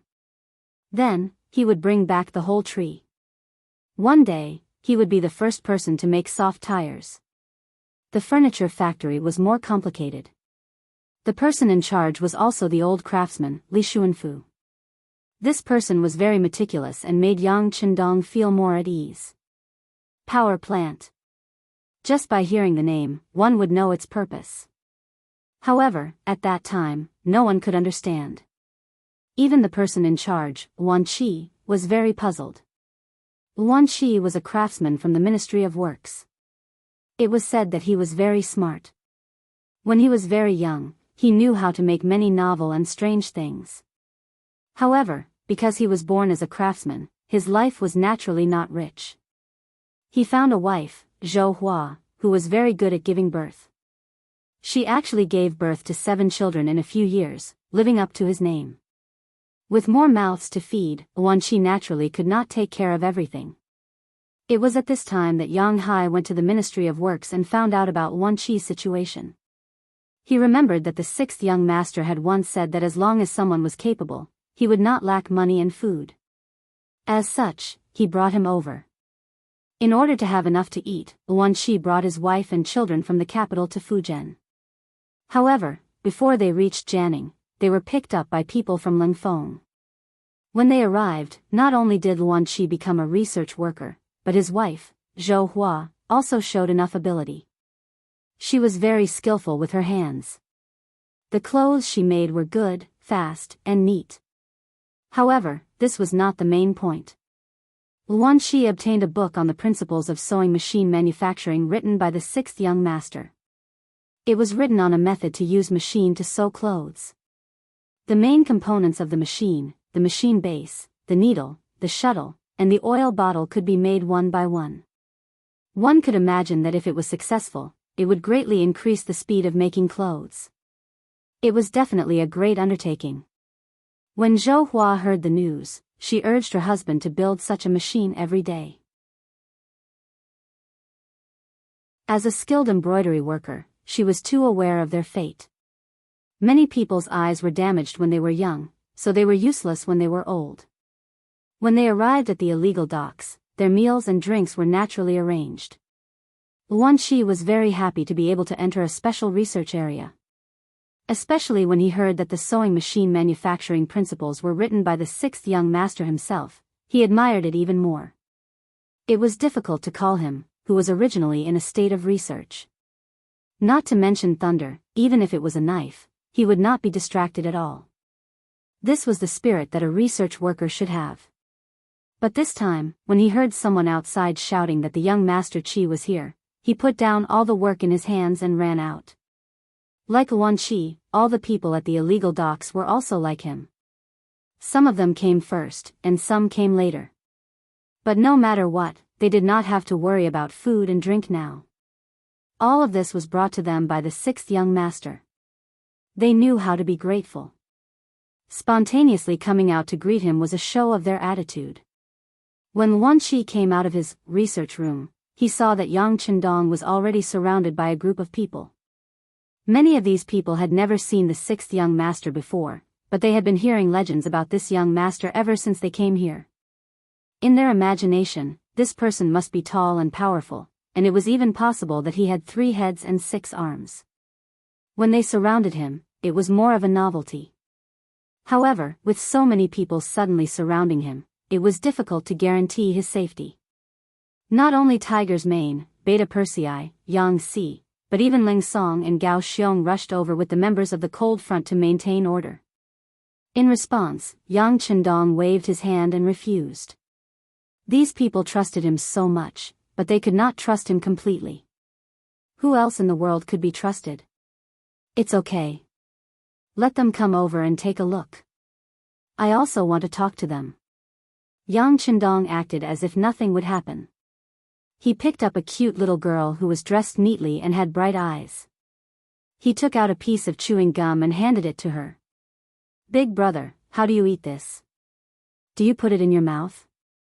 The little girl did not seem to be very afraid of people.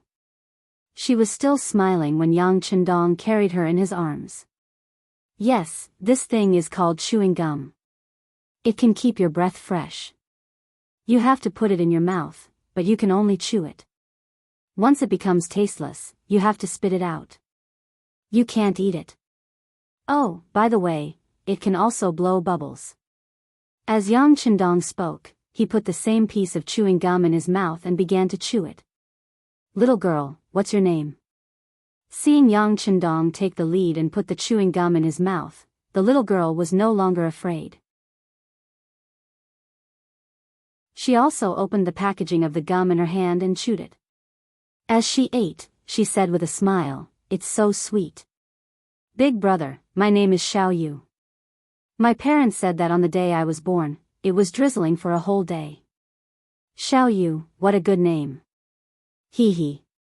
When he said this, Yang Qindong slowly blew a white bubble in his mouth. Ah! Seeing this scene that she had never seen before, Xiao Yu was shocked.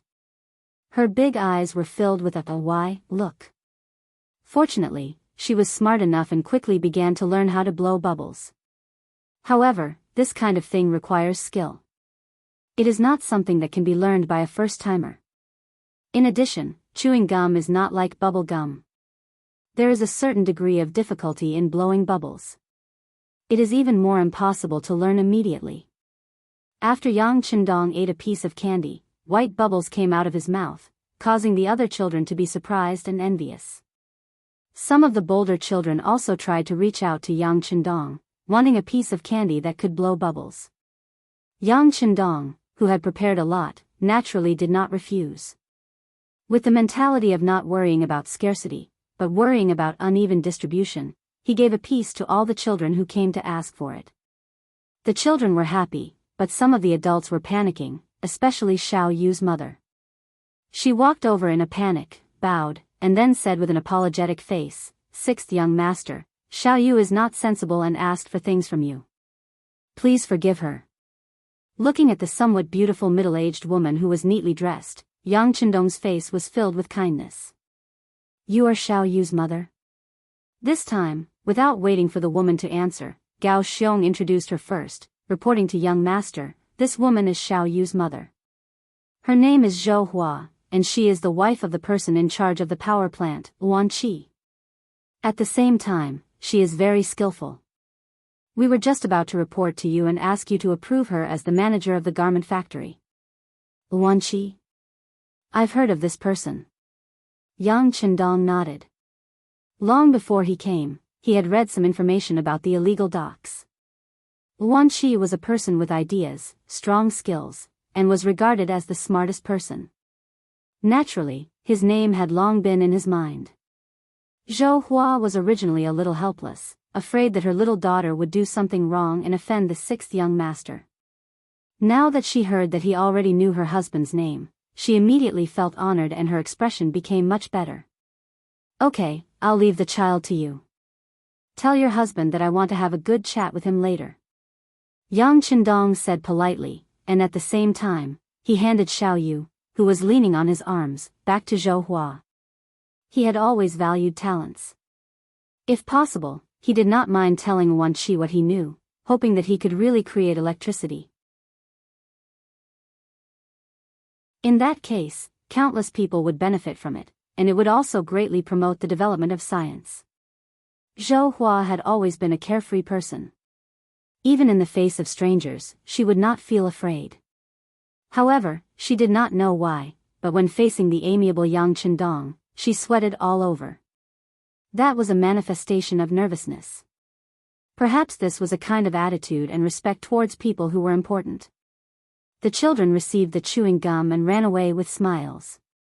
Some adults also saw Yang Chendong's true appearance and left with satisfaction. With fewer people around, Yang Chendong walked towards the military camp in the distance, accompanied by Leng Song and Gao Xiong. According to Yang Chendong's idea, the military camp was built very neatly. It was a straight line, giving off a very orderly feeling. Yang Chendong watched the training of the Leng Feng soldiers here. Over the past half a year, the older Leng Feng soldiers had already taken in disciples. Mixing the old and the new was indeed an effective way to increase their combat strength. In addition, after Gao Xiong obtained the new cannons, every time he went out to sea, he would come back victorious. Not only did he bring back unlimited wealth, he also brought back a lot of strong laborers. Among them, there were some good seedlings. After a strict selection process, they became auxiliary soldiers. The so-called auxiliary soldiers were a battle sequence given by Yang Chendong. He also called these people the reserve soldiers. It referred to those soldiers who were undergoing training but had not passed the various tests. In the future, once an auxiliary soldier passed the test and reached the standard, he would immediately become a new Leng Feng soldier. The direct benefit was that his monthly salary would increase. The 1 silver tael per month when he was an auxiliary soldier would become 2 silver taels. Of course, this was not the most important thing. After becoming a Leng Feng soldier, it meant that he was a qualified soldier and would be given a 81 rifle. That was the symbol of glory. For the sake of safety, they usually did not carry bullets in their guns. They would only carry bullets when they were shooting targets or when they needed to go out on missions. However, this still made some people wild with joy. Every new member of Cold Front carried a gun and walked around the dark dock. It was not only to show off, but also to show off.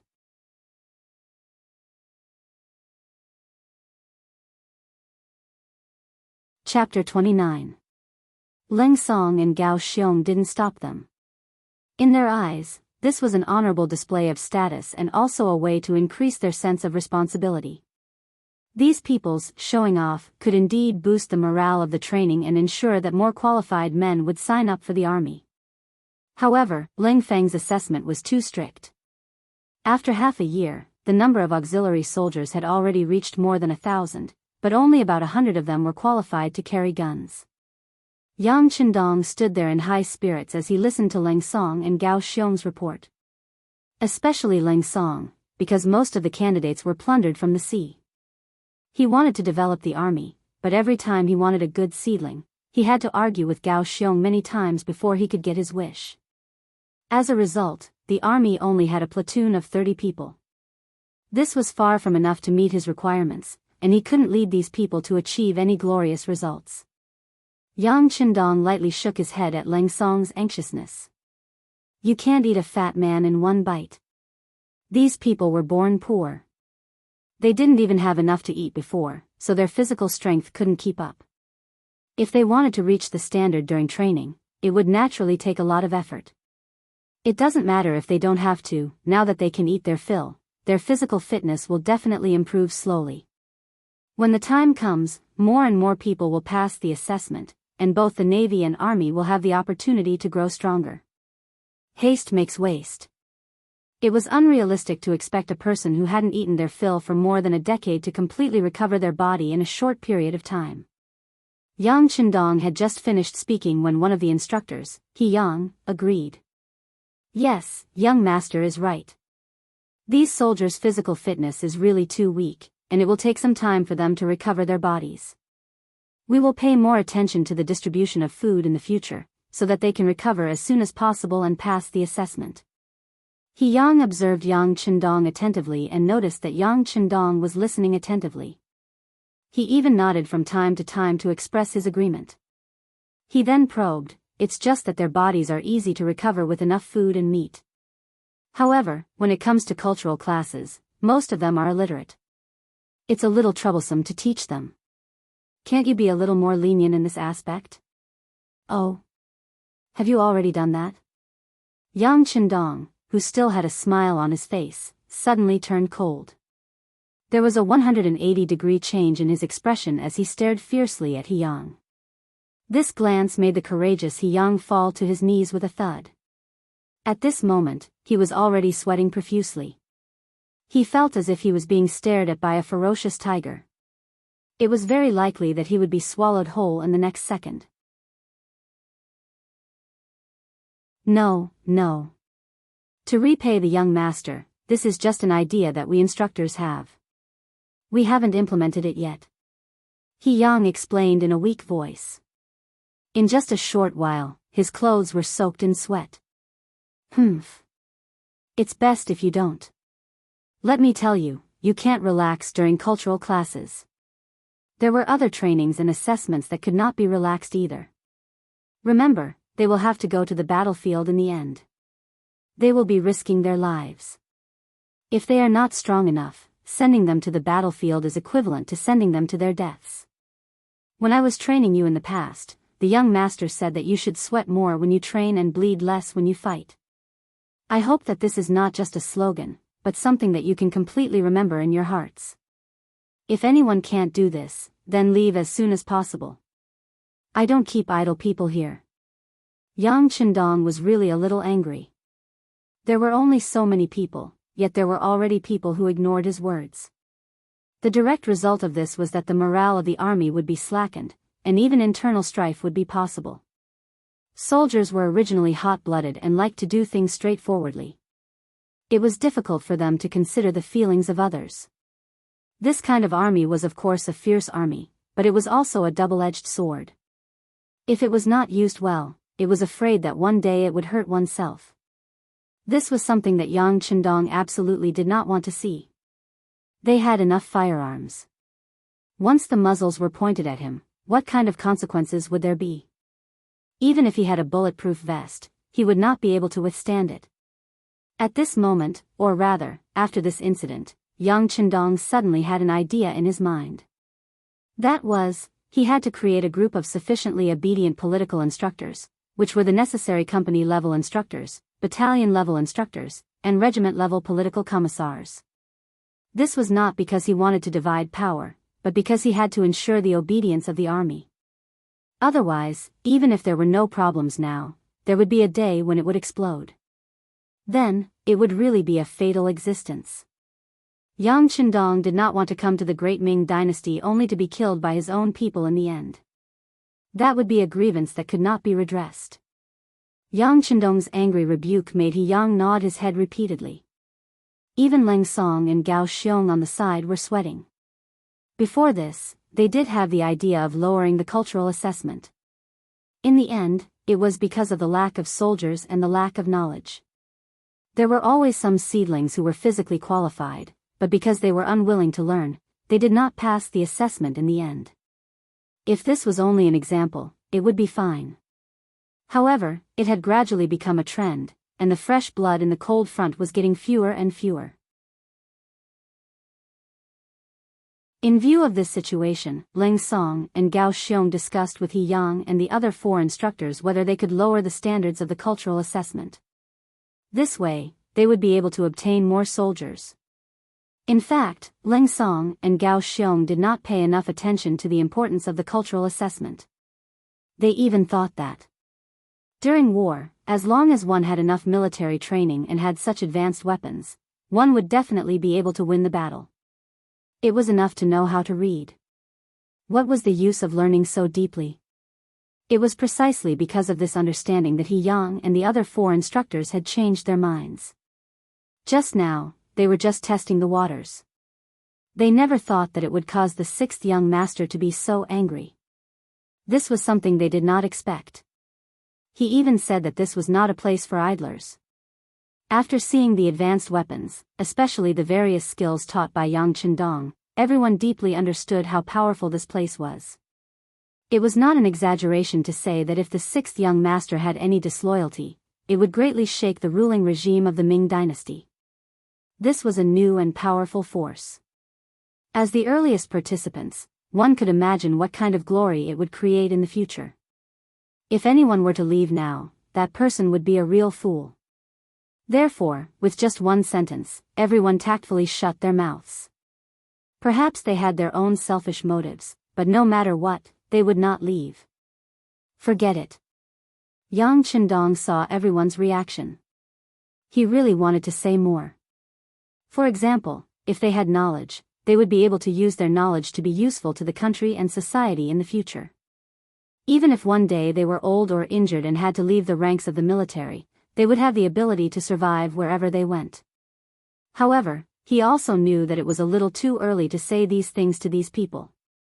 Rather than trying to reason with them here, it was better to let them understand on their own. It did not matter if they did not understand. In the future, there would be more political instructors here. The ideological work would be left to them. As for these people, it would be best if they could adapt. If they could not, then they could only be eliminated. This was also the unchanging law of the jungle under the advancement of society. Fortunately, they were all cultured people. Even if they did not have the job in front of them, they could still do many other things. They would not face the predicament of having nothing to do. Take me to see the arsenal. Yang Chendong did not have the interest to continue talking with He Yang and the others. He turned around and left. Leng Song and Gao Xiong quickly led him. Tiger's Mane originally did not leave Yang Chendong's side, but at this moment, he stopped and glared fiercely at He Yang and the 5 instructors. These people used to be the young master's subordinates, and they graduated with excellent results. But now, they actually dared to disobey the young master's orders. Just based on this, he could take out his gun and execute them on the spot. However, Tiger's Mane did not do so in the end. He had heard the young master say more than once that people would make mistakes, so they should be given a chance to correct themselves. He did not know whether the young master's kindness was good or bad, so he could not deal with this matter in private. However, he could not avoid using his eyes to warn them. He only coldly stared at them. When he saw the 5 of them lower their heads, he turned around and left. From beginning to end, he did not say a word. However, the more he was like this, the more pressure the 5 of them felt. At this moment, they finally faced the seriousness of the problem. They also understood that once the young master gave up on them, they would completely lose the life in front of them. It would be a feeling worse than death. Make it up immediately. He Yang was quite decisive in his actions. One of the instructors, Song Deshang, immediately supported him and said, "That's right. We will immediately reiterate our request.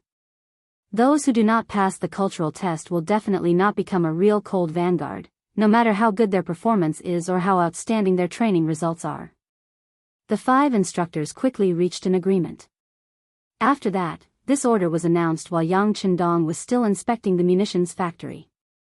After receiving the news, Tiger's Mane walked to Yang Chendong's side and reported softly, "Young master, He Yang and the others have reiterated the importance of cultural studies. They are announcing it in the barracks right now. He only nodded. Yang Chendong could tolerate people making mistakes, and he would also give them a chance to correct their mistakes. However, this matter had already sounded the alarm for him. When he returned, he would have to consider grooming political instructors. This was already urgent.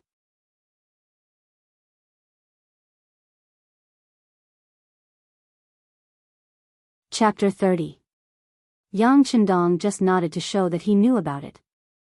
Then he continued to talk to Wu Gang, the person in charge of the munitions factory. Now there are more and more people in the army, and the number of target practice is more and more frequent. Therefore, we need more and more ammunition. You can't just make bows and crossbows, because there will be fewer and fewer opportunities to use them in the future. It's time to shift your focus. Yes. Wu Gang nodded respectfully and replied, "Last time, young master told me about the process of making bullets.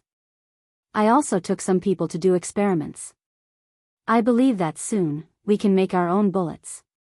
But the shells still need some time." Very good. That's the way to do work. You need to be proactive. Don't wait until the last moment to remember what to do. Yang Chendong expressed his appreciation for Wu Gang's attitude and work progress. Finally, he asked with concern, "How is it? Is the gunpowder sufficient?" "It should be enough for now. Captain Gao Xiong met a fleet of gunpowder at sea last time, and they sent it to me. But the quality of the gunpowder is not very good, so it needs to be purified. For this reason, we have decided to find the raw materials to develop the gunpowder ourselves. In this way, the guarantee rate will be higher." Good. Wu Gang's answer and preparation made Yang Chendong very satisfied. Immediately, he expressed his approval for their work. At the same time, he ordered that all the staff of the munitions factory would be rewarded with 2 taels of silver. For those who worked actively and made outstanding contributions, the rewards would be doubled. He also said that whoever produced the first batch of ammunition would be rewarded with 100 taels of silver for each worker who participated in the improvement. After inspecting the munitions factory, Yang Chendong went to the furniture factory and met Li Xuanfu, the person in charge here. Li Xuanfu made a lot of money for Yang Chendong when he made the toilet, so Yang Chendong knew him very well. During the conversation, he not only affirmed the work of Li Xuanfu and others, but also expressed his expectations for their work. That was, they should continue to work hard and make more furniture of better quality for people to use. In the cement factory, he met the person in charge, Jing Guang. As for the function of cement, Yang Chendong knew it very well. While encouraging and affirming their work, he also said that once they had a new base, they would need a large amount of cement. At that time, whether it was the construction of the spacious cement road or the construction of the barracks and residences, they would all be of use. He could not afford to neglect the proper business. Jing Guang was a man who didn't like to talk too much. All he did was guarantee that he would produce more backup cement to ensure that they wouldn't screw up when needed. From noon to afternoon, Yang Chendong went to many places and gave very pertinent opinions on some of the things he saw. After having dinner with Leng Song, Gao Xiong, and the others in the barracks, he strolled to Wan Qi's house. During the day, Yang Chendong went to a few factories, but he didn't go to the power plant. This made Wan Qi very nervous. Even during dinner, she was absent-minded and didn't eat much. "That's enough. What are you worried about? I said that you would be in charge of the power plant, but who knows what it is? Even you don't know much about it. Since you haven't made any achievements, do you still want the 6th young master to come to your place for inspection? What would he come to see?" Zhou Hua was lively and loud. Seeing her husband's absent-minded appearance, she scolded him angrily. Wan Qi was already in a bad mood. Naturally, she didn't want to quarrel with Zhou Hua. She just sat there silently. Her youngest daughter, Xiao Yu, saw this and walked over with small steps. "Daddy, don't be angry with Mommy. Actually, the 6th young master is very nice. He hugged me during the day and gave me candy that can blow bubbles." As she spoke, Xiaoyu carefully raised a piece of colorless chewing gum that was wrapped in a piece of cloth high up in the air. The chewing gum no longer had the taste of sugar and couldn't blow bubbles. However, Xiaoyu still couldn't bear to throw it away. She carefully kept it. Xiaoyu, be good. Daddy isn't angry. Yuanqi naturally wouldn't tell her the worries in his heart. He had always been the smartest in the eyes of others. Of course, he didn't want to admit that he didn't know what electricity was. Although he had read books and had some theoretical understanding, he had never seen the real thing. He still couldn't imagine what electricity was. Why did it say that it could emit light and heat? It didn't seem to make sense at all. Wouldn't it have the same effect as the sun? It was too unbelievable. It was too difficult for him to do something that even he couldn't understand. Yuanqi had his own thoughts. Xiaoyu couldn't tell at all. She just stared at the colorless chewing gum in her hand in a daze. Only one piece was too little. She wanted to have a lot. Then, she could also blow bubbles like the sixth young master. Then, in front of her friends, she would be so glorious. Ah! Sixth young master, you. Why are you here? Zhou Hua's anxious voice suddenly sounded from outside the door. There was even a hint of fear in her voice. What? You have some kind of monster here that eats people. Can't I come? Yang Chendong's kind voice sounded. Then, the door curtain was pulled open. The sixth young master, who was dressed in camouflage, strode in. The sky was already dark. There was only a kerosene lamp in the room, so it was still a little dim. When Yang Chendong stepped in, Yuanqi didn't recognize him at all. However, Xiaoyu, who was in his arms, had good eyes. She recognized Yang Chendong at a glance. Suddenly, she jumped out of her father's arms happily and jogged to greet him. Yang Chendong was very cooperative as he bent down to take Xiaoyu over and carried her up in his arms. Xiaoyu seemed to be naturally close to Yang Chendong. She wasn't afraid at all. Instead, she wrapped her arms around his neck and giggled. Big brother, do you still have chewing gum? Xiaoyu is useless. I blew it for the whole afternoon but didn't blow a single bubble. You said before that I can't keep it in my mouth if it doesn't have any fragrance. I had no choice but to spit it out. As she spoke, Xiaoyu felt wronged. In the end, she was about to cry. In both Yang Chendong's previous life and this life, he was most afraid of women crying. Although Xiaoyu was not yet 10 years old, once she cried, it didn't matter her age. Okay, Xiaoyu, don't cry. Big brother still has some chewing gum. I'll give it to you, okay? After speaking, Yang Chendong took out a whole box of chewing gum from the pocket of his camouflage uniform like magic. There were a total of 100 pieces inside. This was what he wanted to give to Xiaoyu. Suddenly, there was so much chewing gum in her hand. At that moment, Xiaoyu's face was like the sky after the rain. She didn't look like she was going to cry. Instead, she looked happy. Then, she couldn't help but kiss Yang Chendong's face. Then, she giggled and said, Big brother is so nice. Xiaoyu likes you. Huh, I like Xiaoyu too. Yang Chendong laughed happily in a good mood. His mental age was already over 40. A girl who was less than 10 years old was indeed a child in his eyes. However, he forgot that he was only 16 years old. At that moment, Zhou Hua was standing behind Yang Chendong. When she saw that her daughter and the sixth young master hit it off so well and that the two of them even said that they liked each other, she couldn't help but be overjoyed.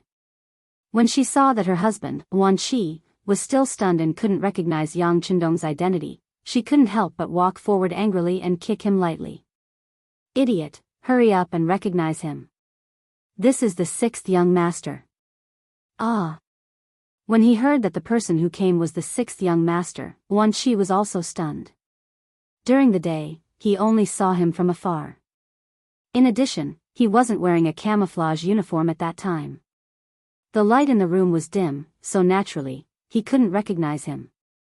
Now that he knew his identity, of course, he had a terrified expression on his face. After staying at the illegal docks for a long time, there was no one who hadn't heard of the sixth young master's name. Yuan Shi was also influenced by him and had always been looking forward to it. Now that he finally saw the real person, he was naturally very happy. However, he didn't like to socialize. Other than standing there and smiling foolishly, he really didn't know what to do. Yang Qindong was more proactive.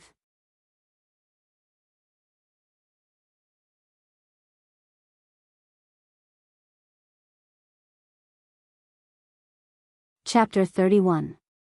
Of course, none of the people present knew this famous line. Everyone still looked at Yang Qindong with a puzzled expression.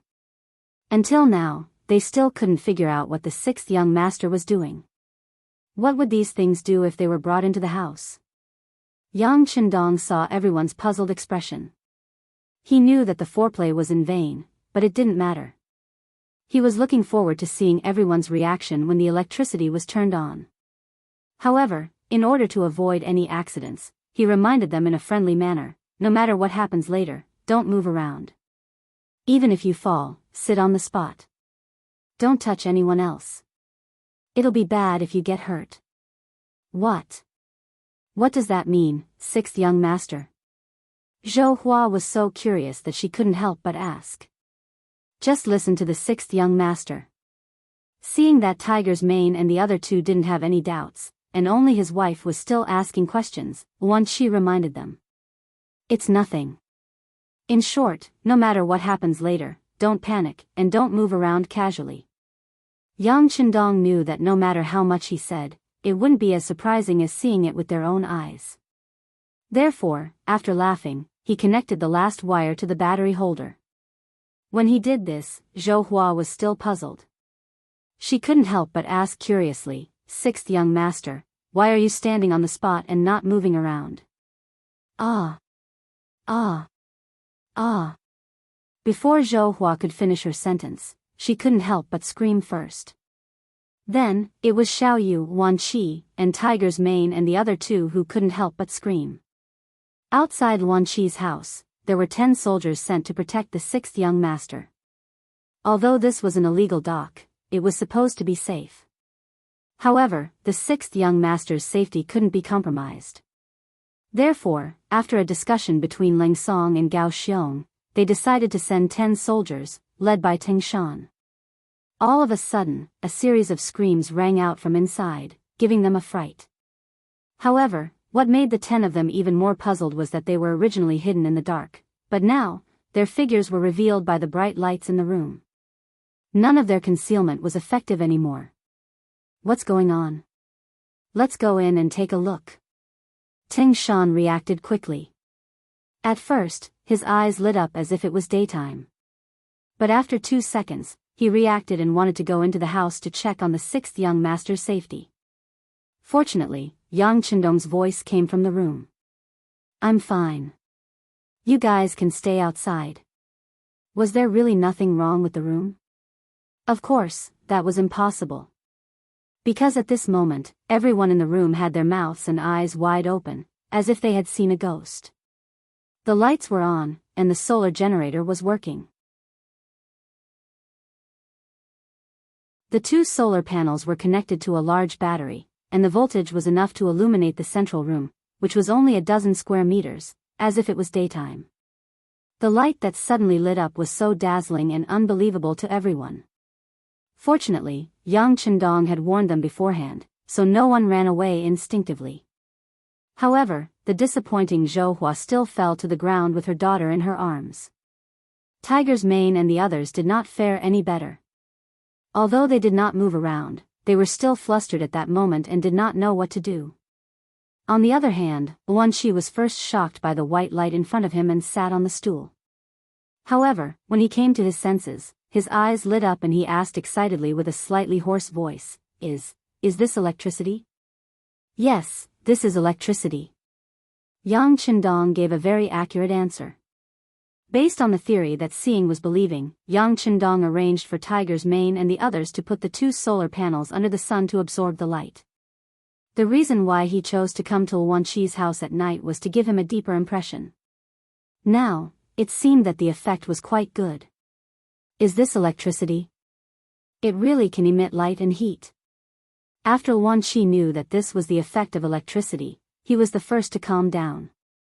He got up and walked to the light bulb, then gently reached out his hand and felt the heat coming from it. Yes, electricity itself has the effect of emitting light and heat. If we use it well, then in the future, every house can be as bright as day at night. At that time, men won't have to worry about hurting their eyes when they study, women won't have to worry about hurting their eyes when they sew, and even children won't have to worry about bumping into things when they play. Yang Qindong was talking about the benefits of electricity to people in this era.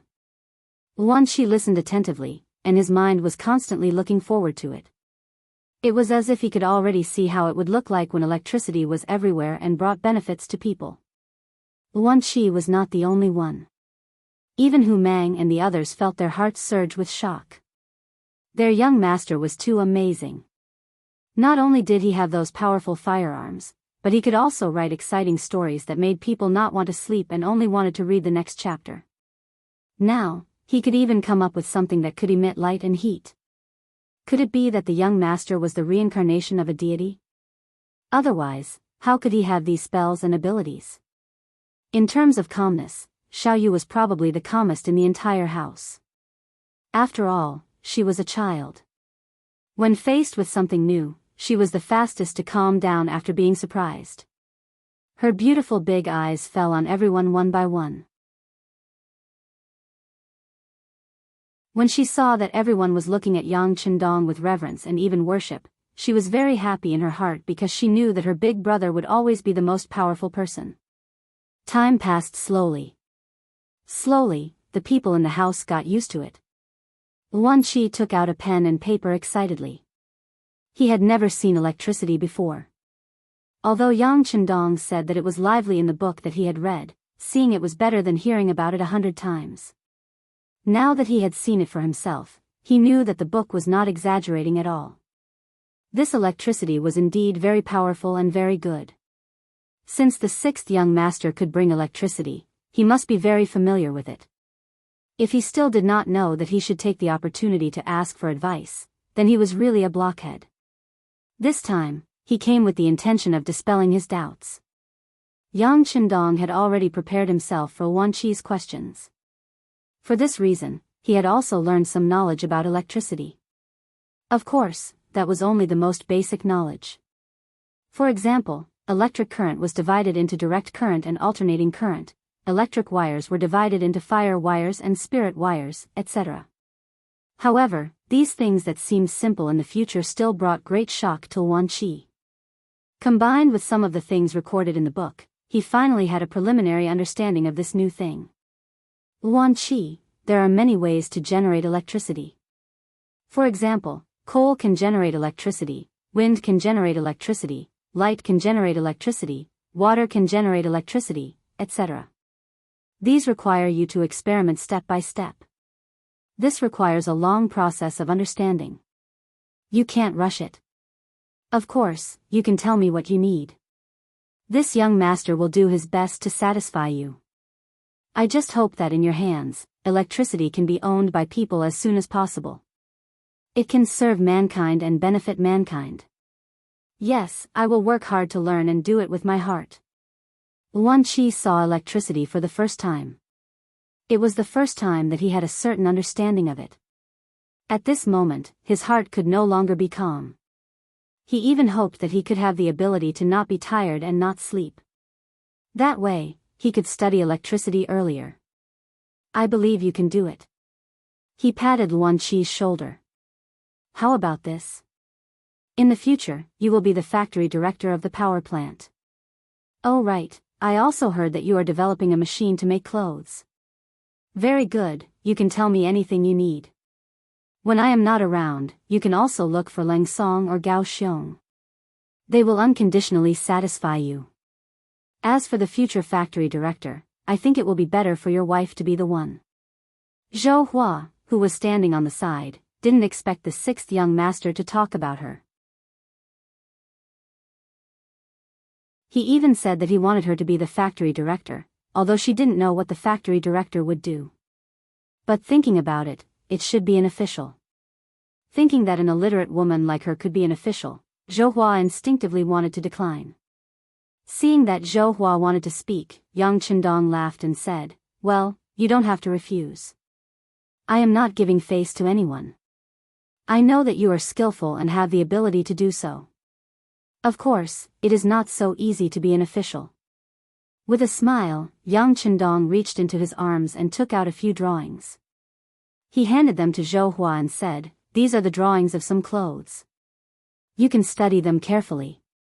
If there is anything you don't understand, you can find me at any time while I am here." Those were some sample drawings of military uniforms, as well as women's bras, underwear, and cheongsams. Most of the clothes of the Ming dynasty were long gowns and robes, which didn't look capable at all. Most of the clothes of the army were two-person battle jackets, which looked loose and not capable at all.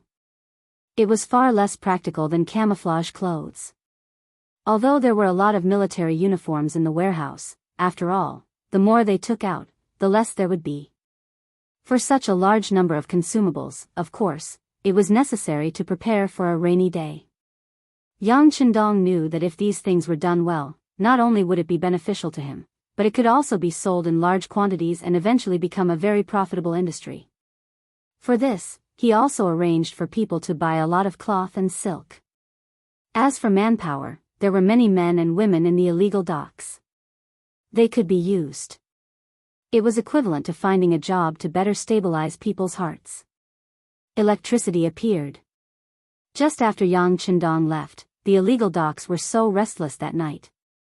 People came to Luan Chi's house in groups just to see this treasure that could be as bright as day. Unfortunately, they could only see it from afar and not up close because Luan Chi protected these things as if they were his life. Even Gao Xiong and Leng Song could only stand outside the house and didn't have the opportunity to enter the house to see. Xiaoyu, on the other hand, took this opportunity to show off.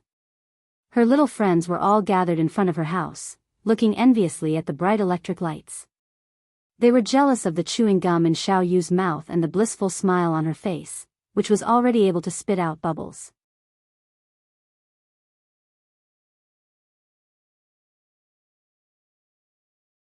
Chapter 32. That night, there were probably not many people who could sleep peacefully in the entire Black Wharf. Yang Chendong was one of them. After he handed over the power-generating equipment to Luan Chi, it was equivalent to him unloading a burden. He also believed that with the other party's persistence and hard work, it was only a matter of time before electricity was created. After sleeping until dawn, Yang Chendong went to the barracks to accompany the soldiers for a 10-kilometer run.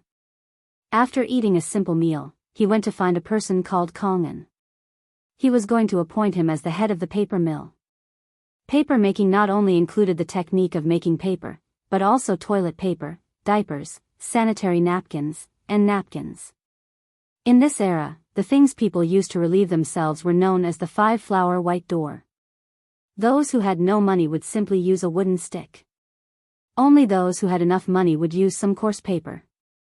Only those who were extremely rich would use soft cloth. If there was toilet paper, it would replace everything. This was a good thing that could promote the development of society and make a lot of money. How could Yang Chendong forget about it?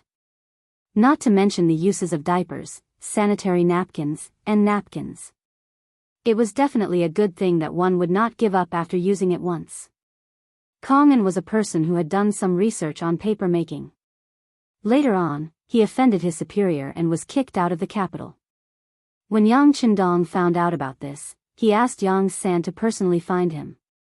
Needless to say, the deputy director of the security bureau was quite competent.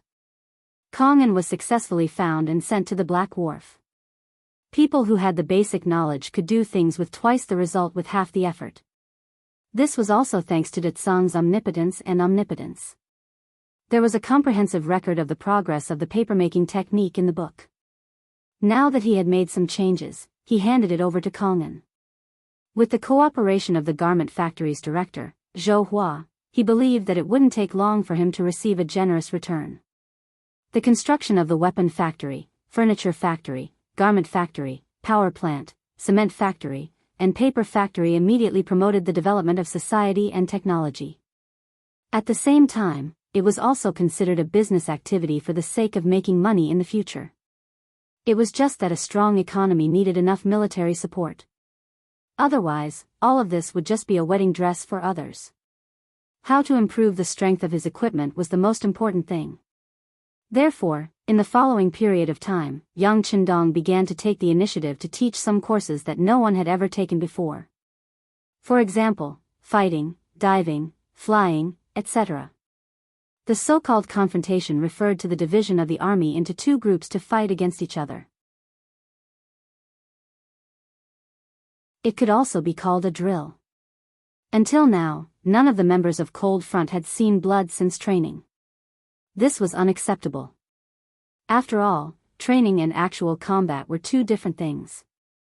If they didn't want problems to arise on the battlefield, they would have to start from actual combat and carry out more exercises. Only then would everyone be able to find their own shortcomings. Drills and confrontations were the best way. One side used cold weapons to represent the strength of the modern army, while the other side used hot weapons to attack. They also carried out several exercises with the goal of seizing cities and seizing islands. Many problems were found and corrected.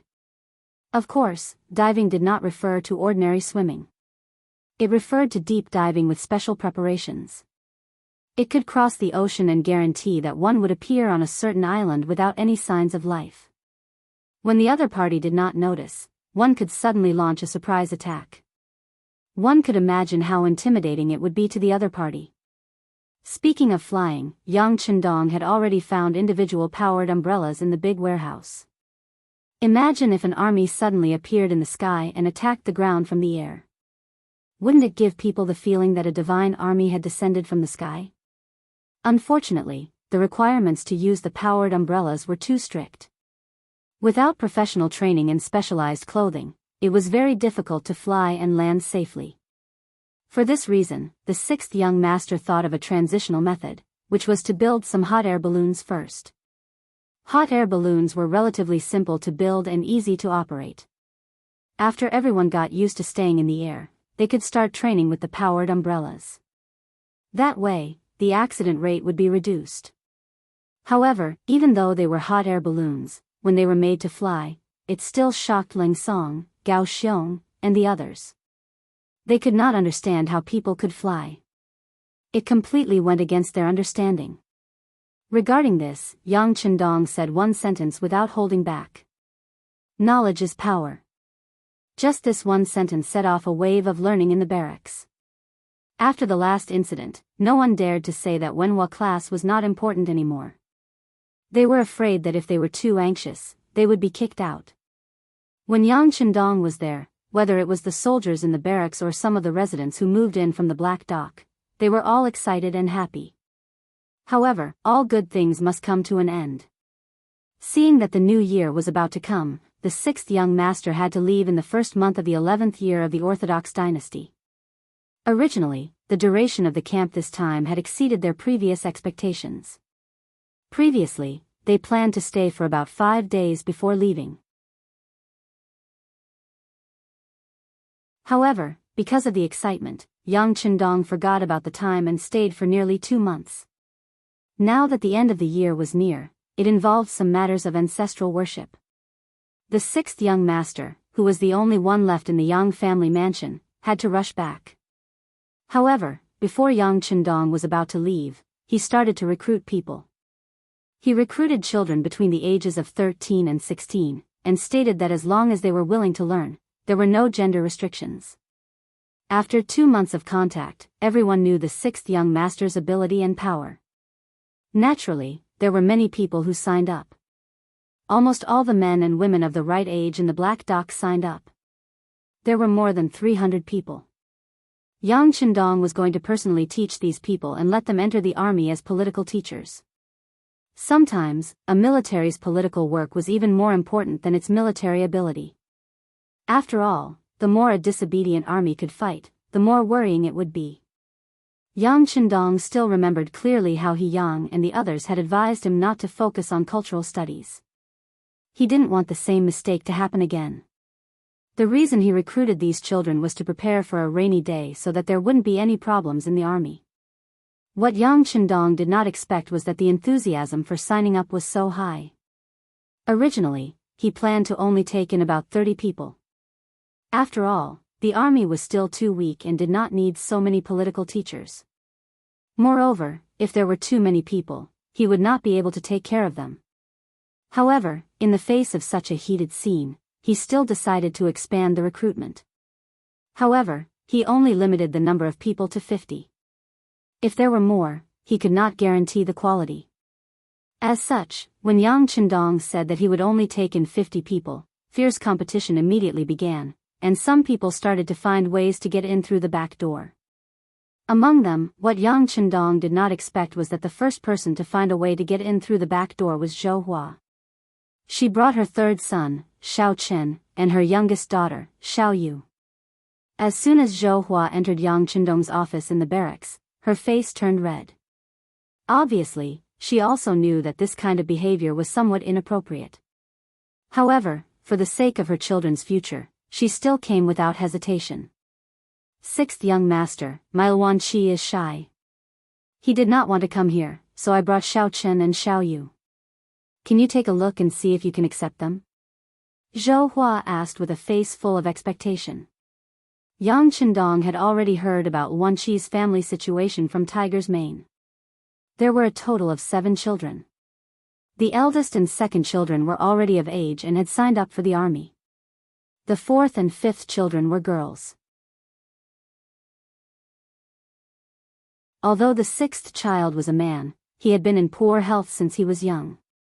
Therefore, only the third child, Xiao Chen, was left. He had just turned 15 years old, and Xiao Yu would be 10 years old after the new year. Most importantly, she admired Yang Chendong very much. This was why Zhou Hua brought her to try out this time. In fact, she did not have much hope. As long as her third son was selected, it was a good thing. He really wanted to reject this method of getting in through the back door. He wanted to create a fair competition system. However, Yang Chendong also knew that the selection of political teachers was different from other things. These people's backgrounds were very important. This was because if something went wrong with them, it would be a real problem. Wanqi was already the director of the power plant, and Zhou Hua was the director of the garment factory. Both of them were contributing to the development of the illegal dock, or rather, Yang Chendong's power.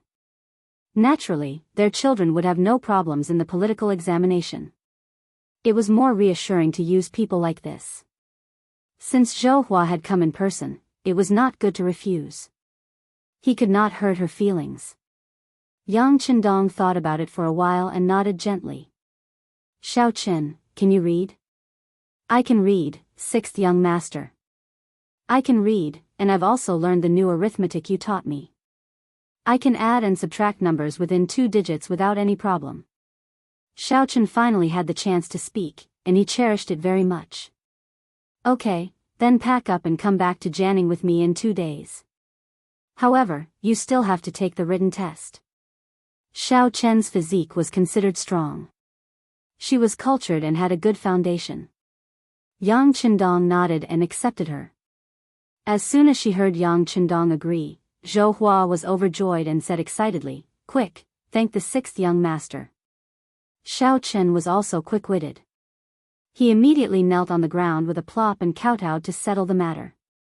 However, what was a little ridiculous was that they were only 2 years apart in age. However, no matter how one looked at it, Yang Chendong was too outstanding. Zhou Hua was already very satisfied with the matter of her third son and Xiao Chen. She was ready to leave with her son and daughter. However, at this moment, Xiao Yu refused. She used all her strength to not let Zhou Hua take her away. Instead, she stubbornly said to Yang Chendong, "Big brother, Xiao Yu also wants to follow you."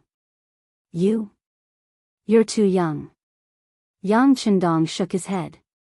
Xiao Yu would only be 10 years old after the new year. First of all, she was not qualified in terms of age. "I'm not young, and I will grow up. The most important thing is that I listen to Big Brother more than anyone else." Xiao Yu shook her head like a rattledrum. Her eyes began to fill with tears. Xiao Yu's request put Yang Qindong in a difficult position. He had said that he would only accept children between the ages of 13 and 16. Xiao Yu was not qualified in terms of age. If he accepted her, what would others think? What would they think?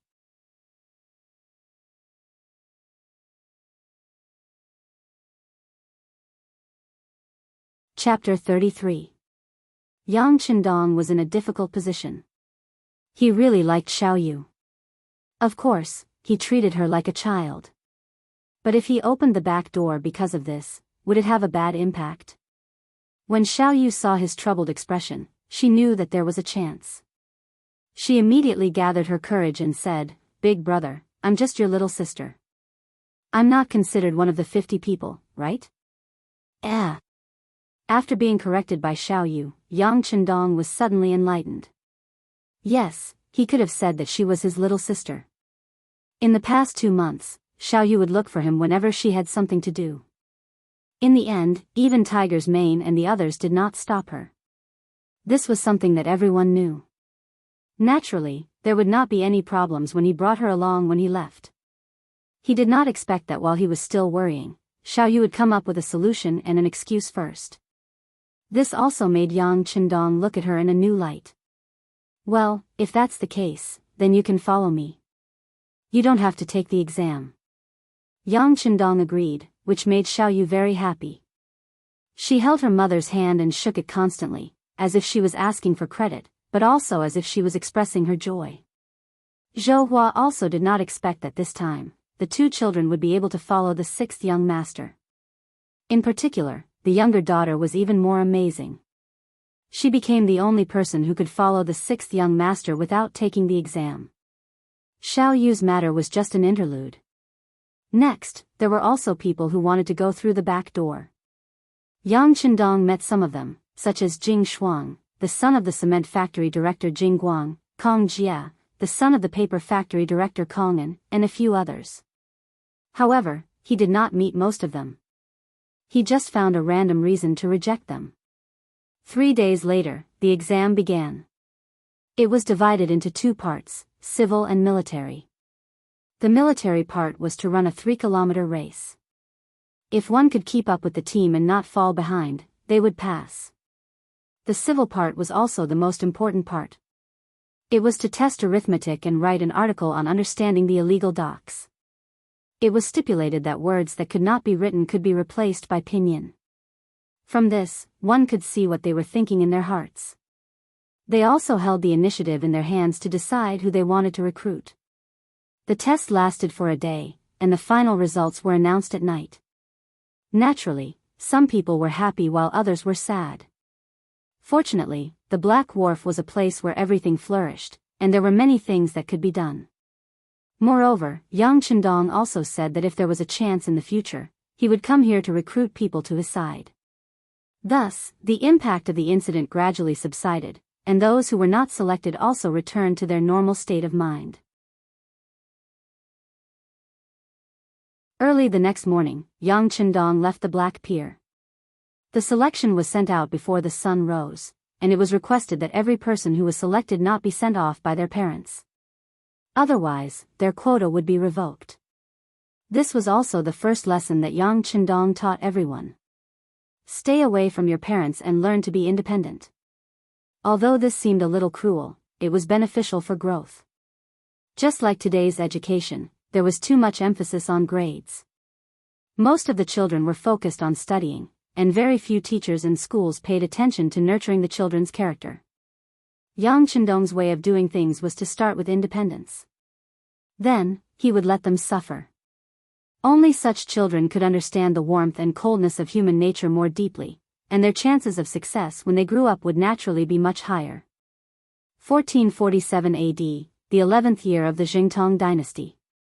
The New Year's bell was rung. From this moment on, Yang Qindong was 17 years old. It had been nearly 2 years since he came to the Ming dynasty. From nothing to something, his power had developed to today. It was likely that other than a limited number of people, no one knew how powerful he was now. The new year was at the Yang family's old house. As usual, the servants of the old house were given silver taels to celebrate the festive year, and then they went to worship the ancestors. After that, Yang Chendong did not return to the old house. Instead, he went to the Yang family village in the name of breathing fresh air and looking for inspiration to write stories. There were 50 people there. No. 51 students were waiting for him to teach. They were going to face a 3-month study, which was mainly cultural classes and supplemented by physical training. The training was in full swing, and the Yang family village also showed a semi-closed management. Although people were allowed to enter and leave, the inspection was particularly strict. During this time, Yang San had already found a few people who were suitable for intelligence and security work. The standard to assess whether or not they could become official members was to closely monitor everyone who entered the Yang family village and find suspicious people. It was said that it was easy to do things with money. Now, in the streets and alleys of Jianghu Prefecture, who knew how many pairs of eyes of the Yang family were watching? They were either ordinary peddlers, waiters, or the boss of a grocery store. These people were not on the security bureau's list, and they did not even know who they were gathering intelligence for. These people only knew one thing, and that was that as long as they reported unusual things, they might be able to receive silver. If the matter was very important, they would receive even more rewards. People would die for money.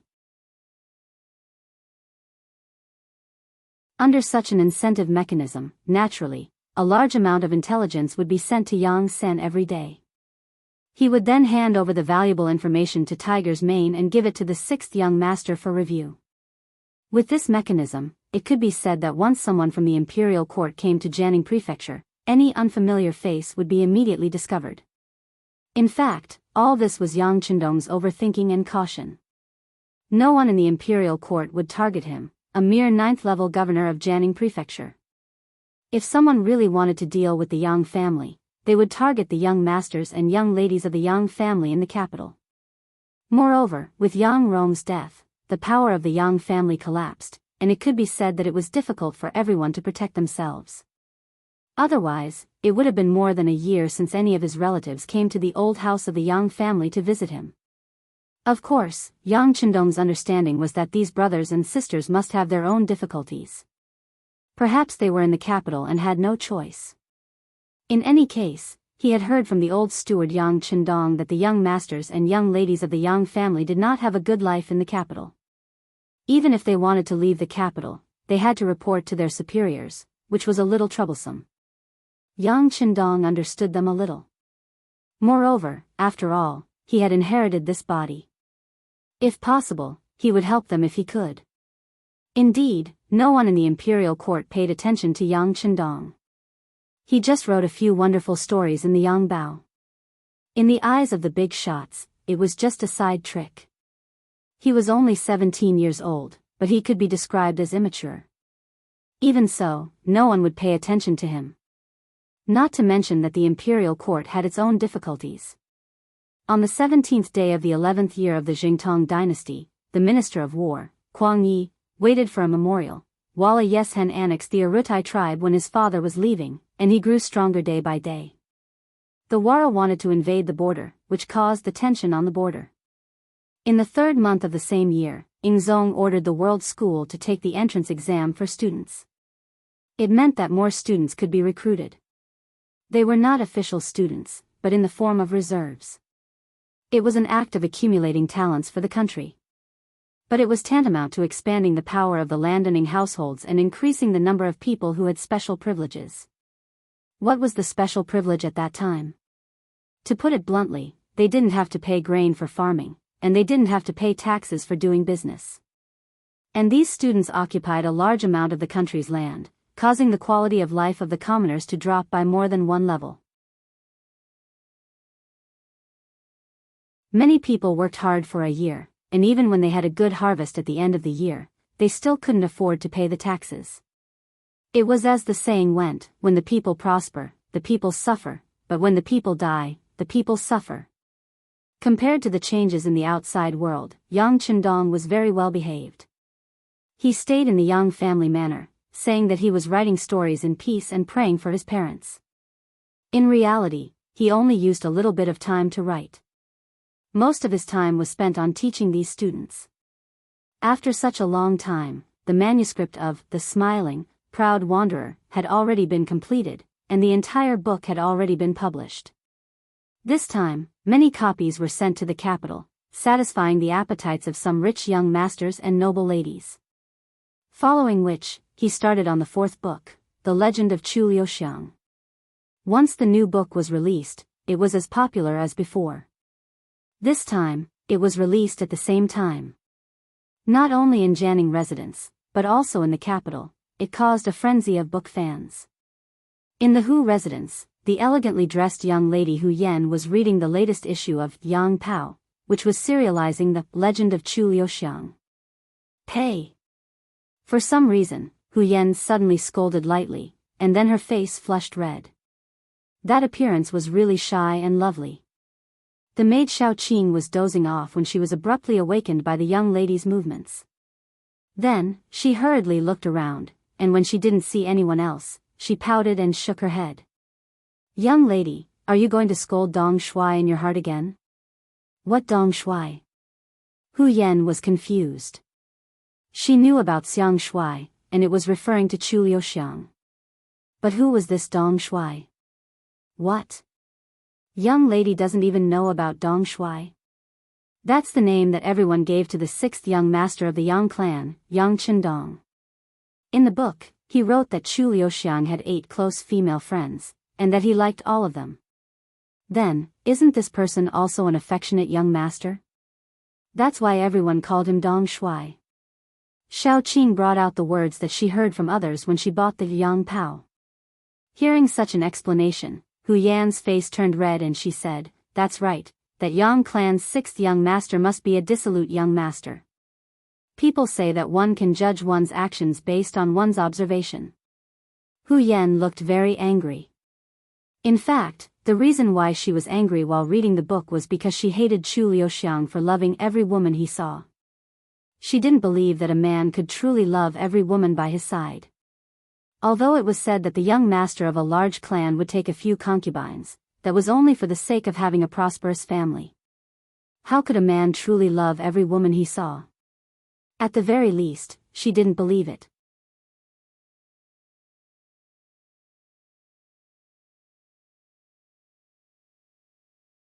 Chapter 34.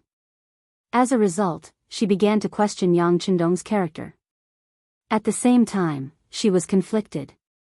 What kind of man was he?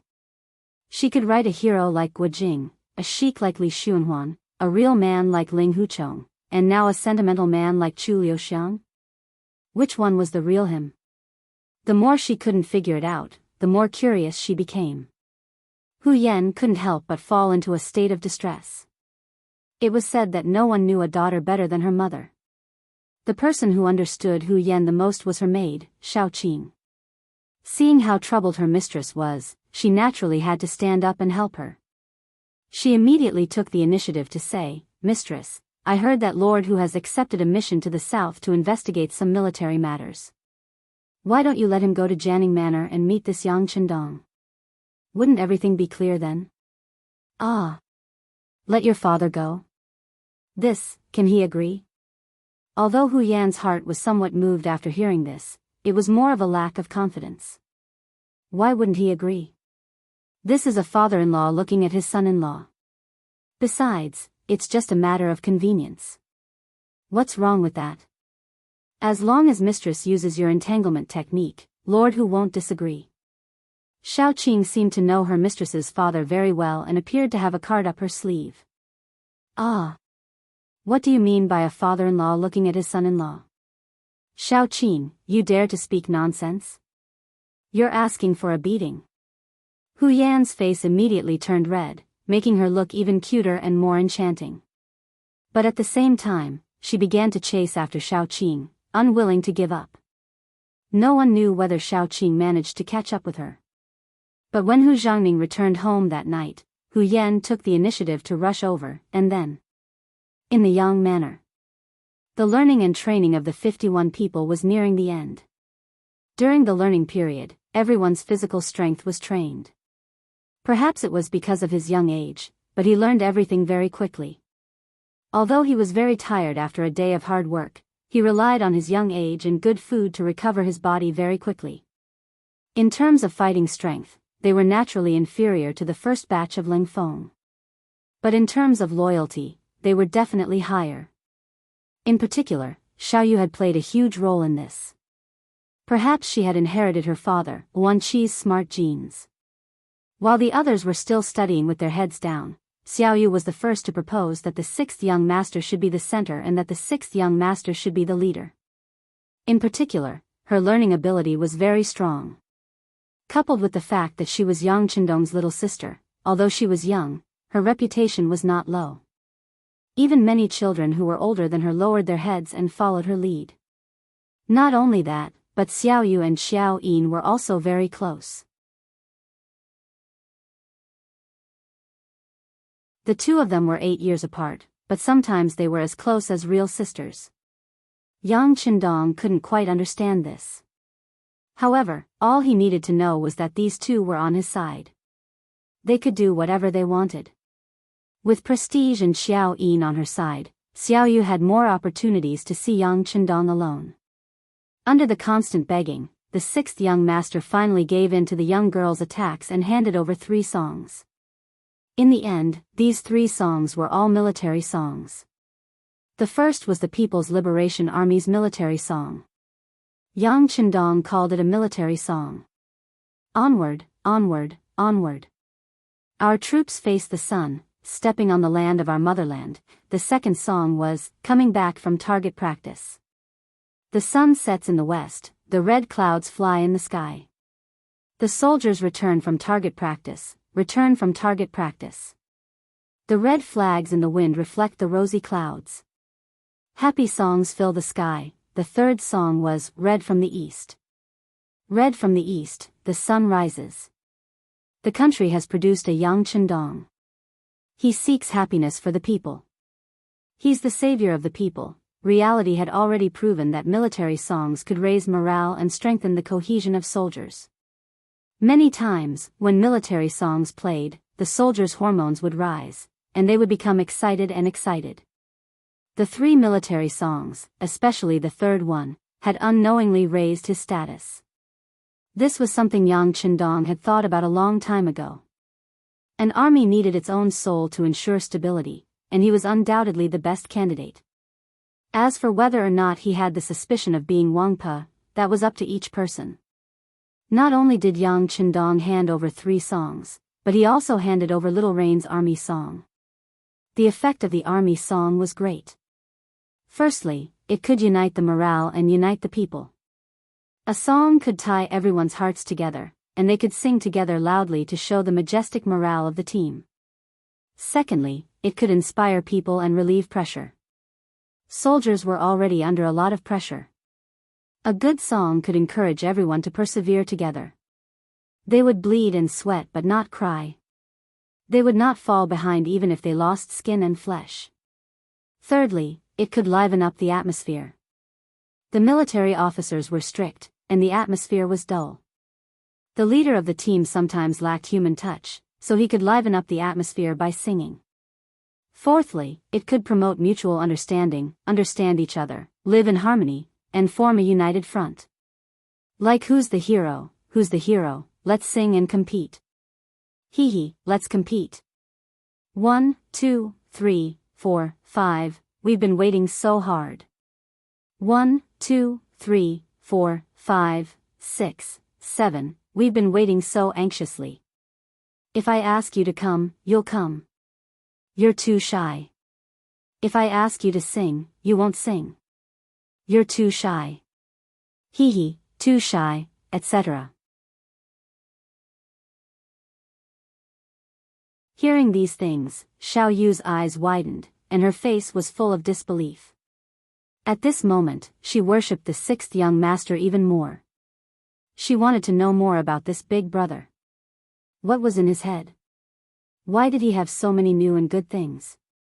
She thought that she was already quite smart, but compared to the sixth young master, she was not even worth a finger. The military song was brought to the 51-people team by Xiao Yu, and it was quickly spread. These children were smart to begin with. After they read and learned how to read, they quickly entered the period of proficiency. Time slowly entered the middle of April. After the 51 political teachers, all of them passed the examination. Among them, 15 were excellent, 20 were good, and 16 passed. Among them, Xiao Yu and Xiao Chen both graduated with excellent results. On the night of graduation, a banquet was held in the Yang manor. However, everyone's mood was a little low. This was because they all knew that after graduation, they would not have the chance to see the sixth young master at such a close distance in the future. Feeling everyone's sadness, Yang Chendong raised his wine glass and said with a smile, "Tomorrow, I'll go to the Black Dock with everyone. At that time, you'll see the exciting first appointment ceremony." Wow! That's great. Everyone immediately became happy. Everyone still did not understand what an appointment ceremony was, but to be able to go back to the Black Dock with the sixth young master and have more opportunities to interact with him was, of course, what everyone wanted. That night, many children got drunk, especially Xiao Yu, who drank a lot. She fell asleep in Yang Chendong's arms with a red face. In this regard, Yang Chendong did not have the slightest intention of blaming them. It was rare that he did not call for an emergency meeting at night. He knew that the 3 months of training were very difficult for these children. Their nerves were especially tense. Now that they had finally graduated, it was time for them to relax. Nothing happened that night. The next morning, everyone thought that they had set foot on the road back to the Black Dock with a new spirit. At the Black Dock, various factories had begun to be built one after another. Although they were facing a situation where they could be moved at any time, the factories were a bit simple and crude. However, this did not prevent them from creating their own path of innovation. Not only were the factories making great progress, the Navy's development was equally gratifying. Under the joint efforts of Gao Xiong and Ling Song, they had fought several naval battles in the past 3 months. Relying on their advanced weapons, strict military discipline, and excellent military training, they had won one battle after another. The Navy's fleet had also been greatly expanded. It was no longer like before, when they only had 2 or 3 ships. Now, apart from the treasure ship, which was no longer being built in the Ming dynasty, they had 1 second-class horse ship, 4 third-class grain ships, 10 fourth-class ships, and 20 fifth-class warships. When Yang Chendong brought 51 teachers to the Black Dock, the first thing he saw was this scene. Looking at so many warships by the port, the sixth young master's mood was very excited and surging. In 2 years, the Navy finally had a scale. It was the kind of scale that did not attract attention. With this, they already had the ability to dominate a corner of the sea. In other words, if there was any danger, Yang Chendong had a safe place to retreat to. Overjoyed, Yang Chendong generously took out a series of new cannons. For example, the largest second-class ship was equipped with a Type 87-82 mm mortar. It can accurately hit anything within a 5-7 km radius. It was also equipped with a Type 75-105 mm recoilless cannon. It had a range of 7-4 kilometers. The other third-class grain ships, fourth-class ships, and fifth-class warships were also equipped with various types of cannons. The range was between 1.5 kilometers and 5 kilometers. The accuracy and range of modern cannons was far from what the civilization and technology of that time could compare to. It could be said that with these, in addition to the brave soldiers, there was no naval fleet that could not be defeated. With these, Yang Chendong finally issued his first order. That was to expand outward, preparing to take down Qiqian City, Tainan City, and Ryukyu Island. At the same time, they would dominate this part of the Ryukyu Sea. Any ships that passed through here would either pay a heavy tax and become friends, or be destroyed and sunk. Finally, they were prepared to take down Qiqian City and the entire Ryukyu Island. Gao Xiong, Ling Song, and the others were very excited. Gao Xiong was in charge of the naval battle and the landing on the sea. After that, the land battle of Qiqian City would be led by Ling Song. This was not a drill, nor was it a small skirmish.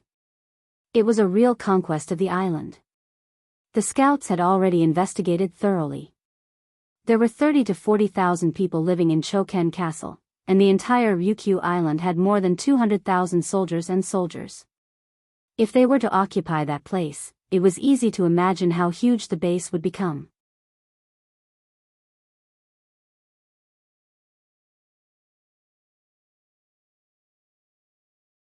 Chapter 35. Yang Qindong expressed his understanding of the general's excitement. He also made a request, which was that they could not conquer the entire Ryukyu Island in one go. Instead, they should first take down Qiqian City and use it as a stronghold to slowly expand to the entire island. This was to slowly assimilate them and make them submit. Yang Qindong naturally had his own plans for making such a decision. In the end, Ryukyu was still a vassal state of the Ming dynasty and belonged to the category of non-conquering states. What Dabai meant was that Ryukyu regarded the Ming dynasty as their leader and would pay tribute every few years. As a condition, if someone attacked them and threatened them, the Ming dynasty had the obligation to send troops to help them. Yang Qindong did not want to become enemies with the powerful Ming dynasty, so he naturally would not do such a thing. More importantly, in order to develop in the future, he needed a large number of people. While he could not steal people from the Ming dynasty, he could only use the natives of Ryukyu Island. Every life here was precious. Unless it was absolutely necessary, he could not casually kill them.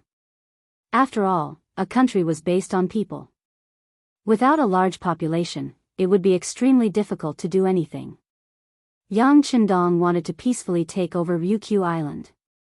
To this end, he made 3 decisions. First, in order to not spread the news, the attack on Qiqian City would be carried out in the name of pirates. This way, even if someone leaked the news, it would not be related to him for the time being. Second, he strengthened his control over this area of the sea. He only allowed people to enter and not leave Ryukyu Island. Anyone who left the island would be strictly checked. If there were suspicions, he would be detained. In short, he would not allow anyone to spread the news of Ryukyu being attacked.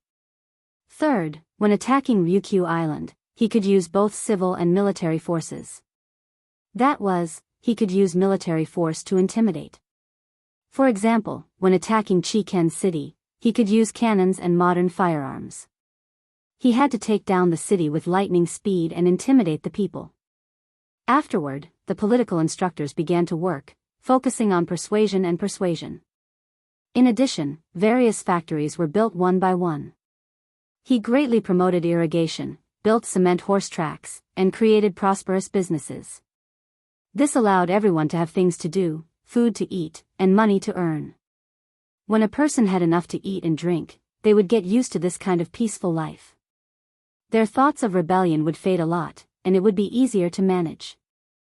As for the issue of feeding everyone, Yang Qindong had already made relevant arrangements. He took out a lot of potatoes from the big warehouse and prepared to plant them on Ryukyu Island.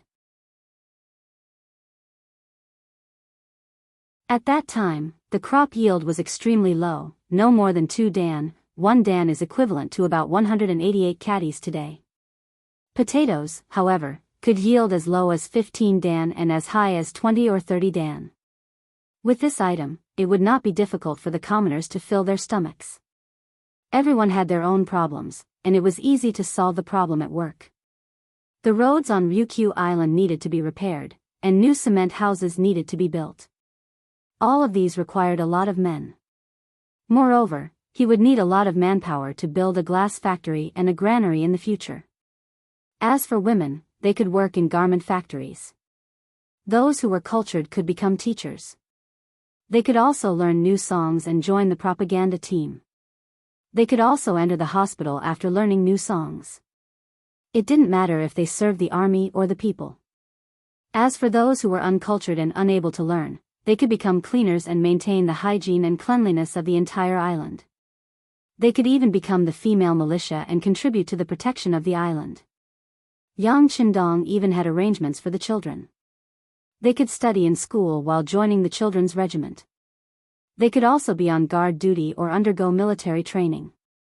At that time, if someone wanted to inquire about information, they would be caught by the female militia and the children's regiment before the security bureau could get the news.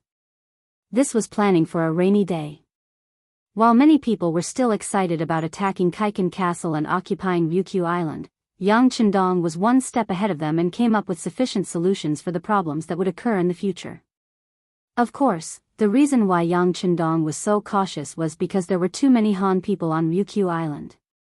They were his own compatriots, and he absolutely could not kill them casually. Of course, the more Han people could live, the better.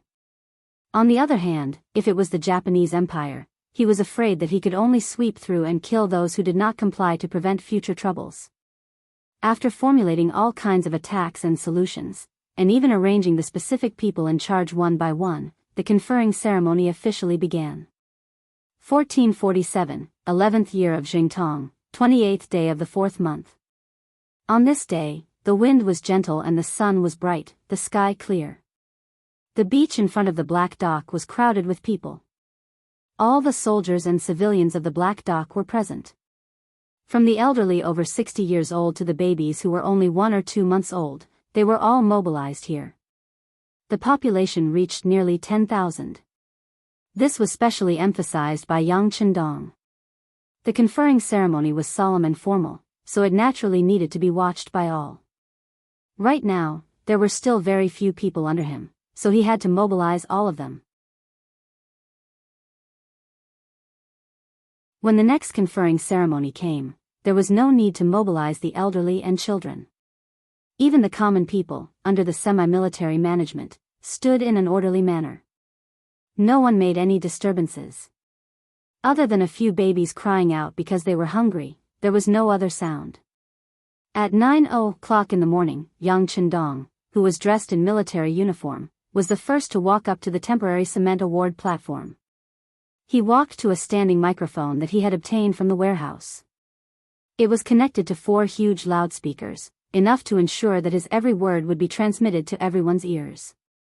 Yang Chendong, dressed in martial attire, was wearing the marshal's uniform. A souvenir from the warehouse was found. The marshal's epaulet was golden yellow with red edges. It was 14 centimeters long and 5.8 centimeters wide. There was an additional circle of silver-white pine branches around the epaulet. The 2 national emblems on the epaulet were made of pure gold. The star emblem and pine branches were embroidered with silver thread. The layer of golden yellow on the epaulet was made of pure copper wire and then gilded. The cap emblem, star emblem, and symbols of the marshal's uniform were also made of pure copper. The golden areas were gilded with gold, and the silver-white areas were gilded with silver. The chest area of the marshal's uniform was embroidered with golden ribbons and tassels. The cuffs and collar were embroidered with golden embroidery. The edges of the pants were embroidered with golden and bright red stripes. They were all embroidered with pure gold thread. Wearing the blue military uniform, Yang Chendong's figure was even more tall and straight. Paired with the shiny leather shoes and the majestic cap, it instantly gave people the feeling that they had to look up to him. Yang Chendong, wearing white gloves, first solemnly raised his right hand and saluted in a very standard military salute. Then, he decisively put it down and looked at the people below the stage. He said in an excited voice, "Today, all of us will be here to witness the arrival of a sacred moment, and that is the military's conferring ceremony. The military's duty is to protect the country. Their existence is to protect everyone's lives and property. In order to complete this mission, they have to sacrifice their youth and even their lives. Therefore, being a soldier is glorious and sacred. The military cares about the family and forgets about the family. They can't be blasphemed. However, since ancient times, no country in history has ever had a military holiday. This is unfair and unjust. I, Yang Chendong, hereby announce that in order to show my respect and gratitude to the military, August 1st of every year will be Army Day. This is a military holiday, a holiday unique to them. That day belongs to them. Glory and glory will only bloom for them. Long live the 6th young master. Long live the sixth young master. It was the first time that the status of a soldier had been raised to such an extent. For a moment, the excited soldiers below the stage began to shout loudly. They shouted with all their might to express their feelings of being soldiers who would die for their friends. In the crowd, Xiao Yu was also tearing up when she heard Yang Chendong's words. Seeing that everyone's morale was so high, she was excited. She suddenly had a bright idea and sang loudly, "The east is red, the sun rises. The country has produced a Yang Chendong, he is the people." As soon as Xiao Yu started singing, her voice immediately became louder. The other 50 teachers who knew this song sang loudly at the top of their lungs at this moment to express their feelings. As for the other soldiers, they could only stare with their eyes wide open. They couldn't get a word in. After all, they hadn't learned this song yet. But even so, the singing of 51 people, no. It should be 54 people. There were also Qiao Yin, Beta Persei, and Yang Si from Jianghu Prefecture. 54 voices shouted loudly. It was not a small momentum. They smoothly finished singing the first time. The general idea of the lyrics was also heard by the other soldiers.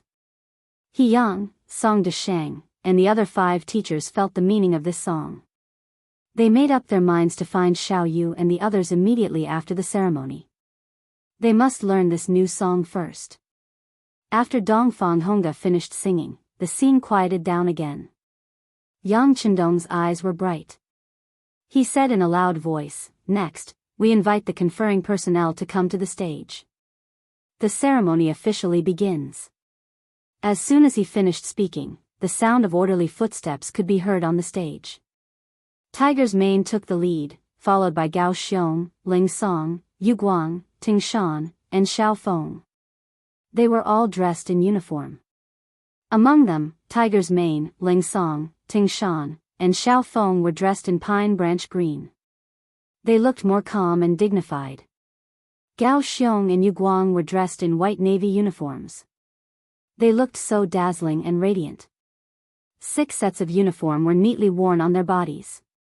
They looked so neat and straight. Coupled with the large caps with the badges of the 88, they looked even more spirited and elegant. On their feet were black leather shoes that no one had ever seen before. A pair of white and clean gloves made them look very capable and imposing. As soon as this outfit came out, many young ladies and young wives in the audience widened their eyes. Some of the bolder ones were already blushing.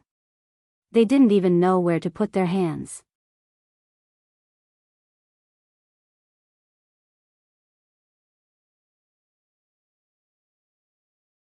Chapter 36. At this moment, Tiger's Mane and the other 5 were also very excited. Especially Xiao Feng. He was not famous and was only an old member of Ling Feng.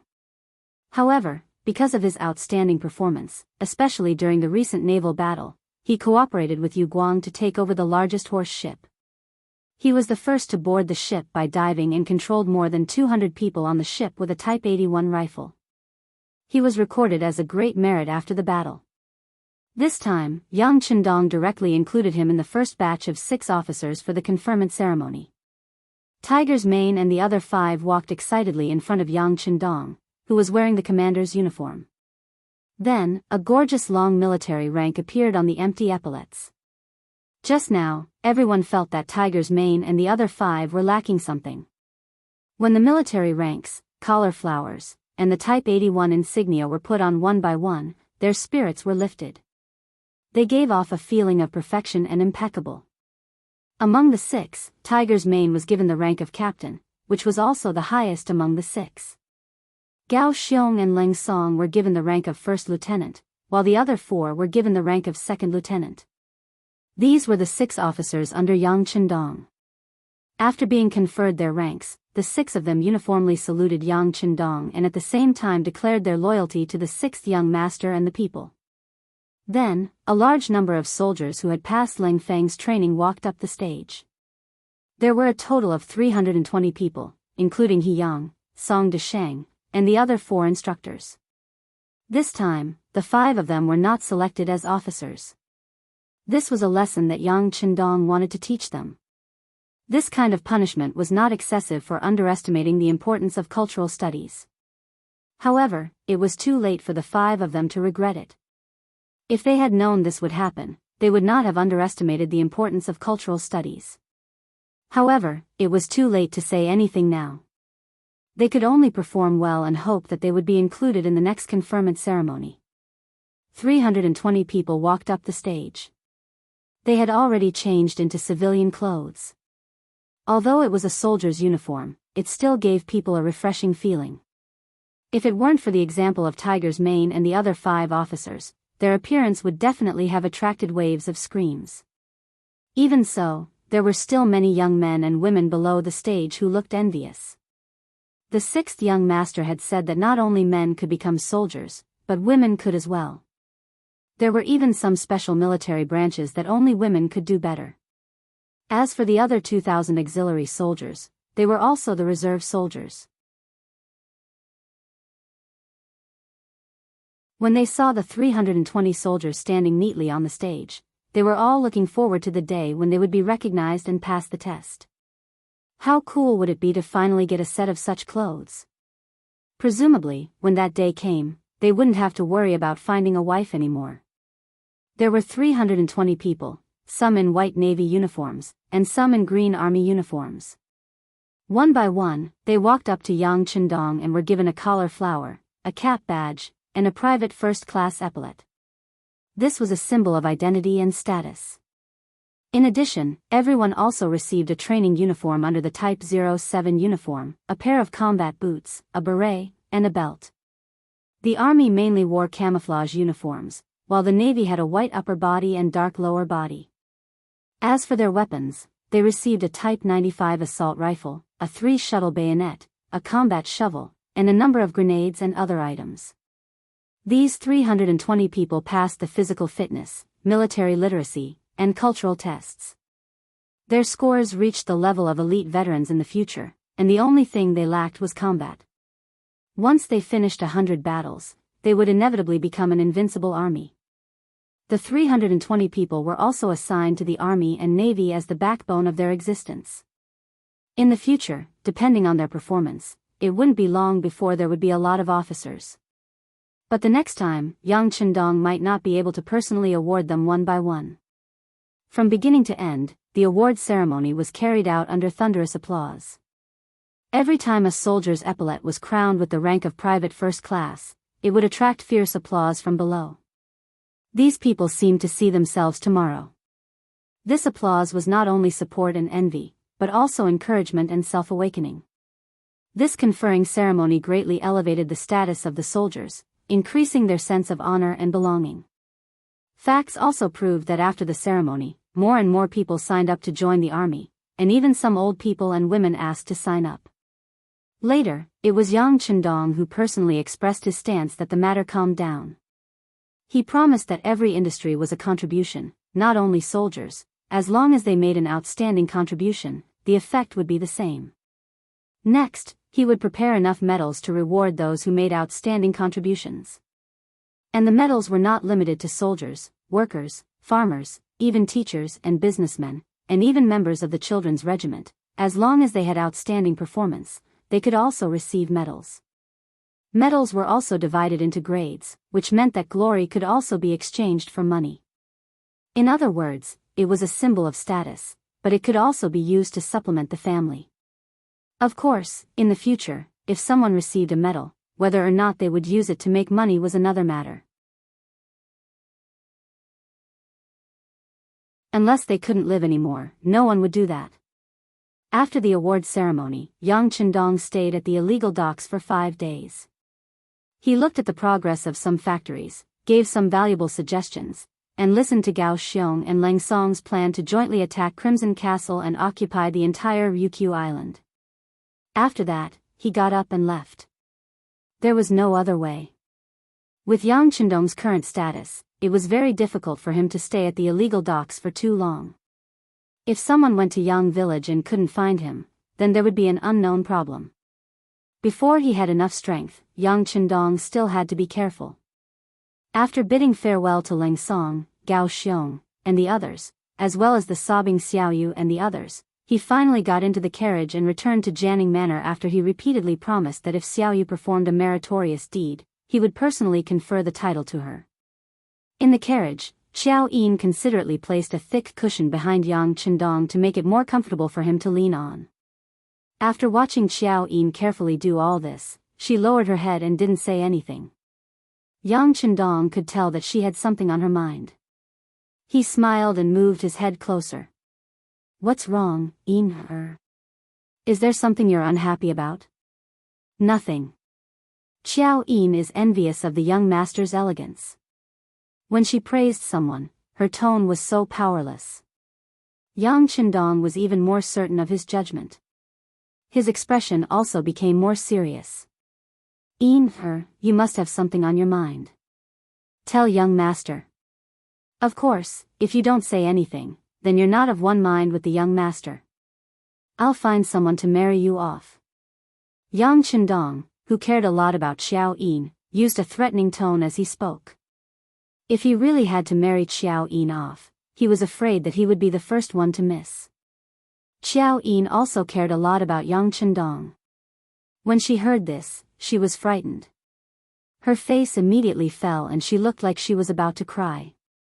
"Young master, Xiao Yin has something on her mind. I'm worried about you, young master. You mustn't marry Yin off." As she spoke, Xiao Yin threw herself into Yang Chendong's embrace. Her tears flowed down uncontrollably. Previously, when she saw Yang Chendong doing something, Xiao Yin was happy but also worried. After seeing the appointment ceremony this time, she had a better understanding of the young master's strength. This inevitably made her worry even greater. The Ming dynasty didn't allow for the raising of private soldiers.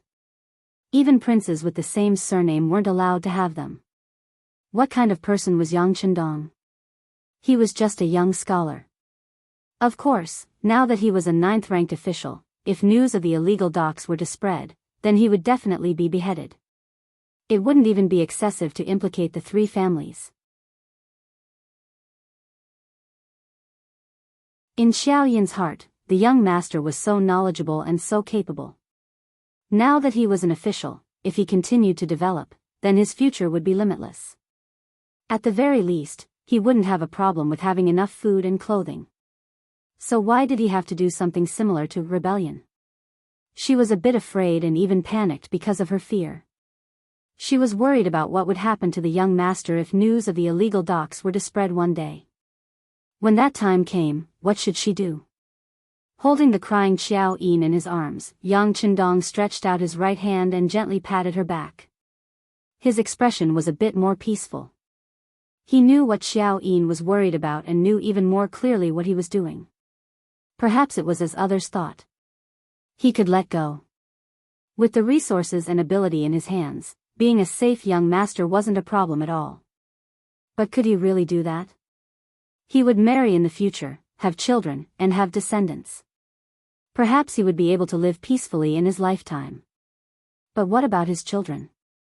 What about his children and grandchildren? Once the Ming dynasty fell and the Tatars entered the pass, they could all become slaves. This was definitely not what Yang Chendong wanted. When he thought of that, his heart would ache. This was the main reason why he wanted to establish his own power. As the saying goes, it's better to rely on yourself than on others. Rather than hoping for the younger generation to work hard, it was better to do something himself. At the very least, he would create better conditions for them. Even if there was danger, under the powerful protection and umbrella he established, he would have more time and opportunities to avoid disaster. Of course, Yang Chendong had a bottom line when doing things. That was, he wouldn't take the initiative to make a move against the Han people. Because they were his own people, he would unite as many as he could and help as many as he could. Unless they killed themselves, he wouldn't make a move against them. Secondly, it would depend on the attitude of the imperial court towards him. If he could use his thoughts to influence the emperor and make him make some reforms that would benefit the people and govern the Ming dynasty well, his power would only be on the sea and not on the mainland. It was still the same sentence. Yang Chendong had always admired the backbone of the Ming dynasty. He also admired the emperor's behavior of guarding the country. At the very least, the emperors of other dynasties couldn't compare to him in this aspect. But what if he couldn't influence them? Then he could only play by ear. Since Yang Chendong was blessed by the heavens to come to the great Ming dynasty and brought so many good things, if he didn't do anything, wouldn't he be betraying the heavens? At least, that was what he thought.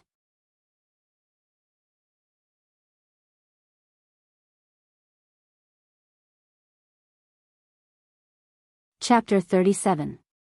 He did have some ideas, but it wasn't the time to tell her everything. Even in front of Xiao Yin, he couldn't tell her everything. Could he tell Xiao Yin that the great Ming dynasty would be destroyed in less than 200 years and would be ruled by the descendants of the Jurchens? At that time, would all the Han people be left behind and become slaves of the Manchurian Qing? Even if he was willing to tell her, even if Xiao Yin worshipped him, she probably wouldn't believe him. Since that was the case, there was no point in saying more. It was better to follow his own ideas. Yin, I know what you're worried about. But look, isn't the young master fine now? Moreover, I've already made them prepare to leave the illegal docks. Once they find a new place to live, there won't be any leaks. Young master, I will be safe. Young master, do you know what Yin, is worried about? I only thought of this method to take them in because I pitied them. In fact, Yin, also saw that the people at the illegal docks, regardless of gender or age, which one of them isn't living happily? Presumably, this kind of life is something they didn't even dare to think about before. And I, young master, have helped them realize it. Isn't this also a great merit? Yin, there's no need to think so much. In a person's life, danger is everywhere. If you're not careful, you'll be hit by a rock or struck by lightning. Sometimes you'll even choke to death while drinking water. Life is short. It's like a fleeting cloud. Since we're lucky enough to come to this world, of course, we have to do as much as we can to do what we like. That way, we won't live in vain. Don't you think so? Also, young master can promise Yin that as long as we're not in danger, these people will only move around at sea and won't appear beside us. What do you think? While persuading her, Yang Chendong gently stroked Xiao Yin's back, down to her hair, and finally cupped her cheeks and looked at her seriously. Really? Will they affect the young master if they're just out at sea? Originally, Xiao Yin was only worried about Yang Chendong. She was afraid that her actions would be known by others and that the imperial court would punish the young master. If that happened, it would be equivalent to her being ruined. If that happened, there would be no meaning in her life. More importantly, Xiao Yin believed that since she was the young master's personal maidservant, she had to stand up and warn him when she saw that something was dangerous. This was her duty and responsibility. Now that Yang Chendong said that there was no intention of rebellion, and that as long as there was no danger, those people would only stay at sea, they immediately became happy. Of course. When has the young master ever lied to Yin? Yang Chendong saw that Xiao Yin had been persuaded and his mood improved. He reached out his hand and tapped Xiao Yin's nose.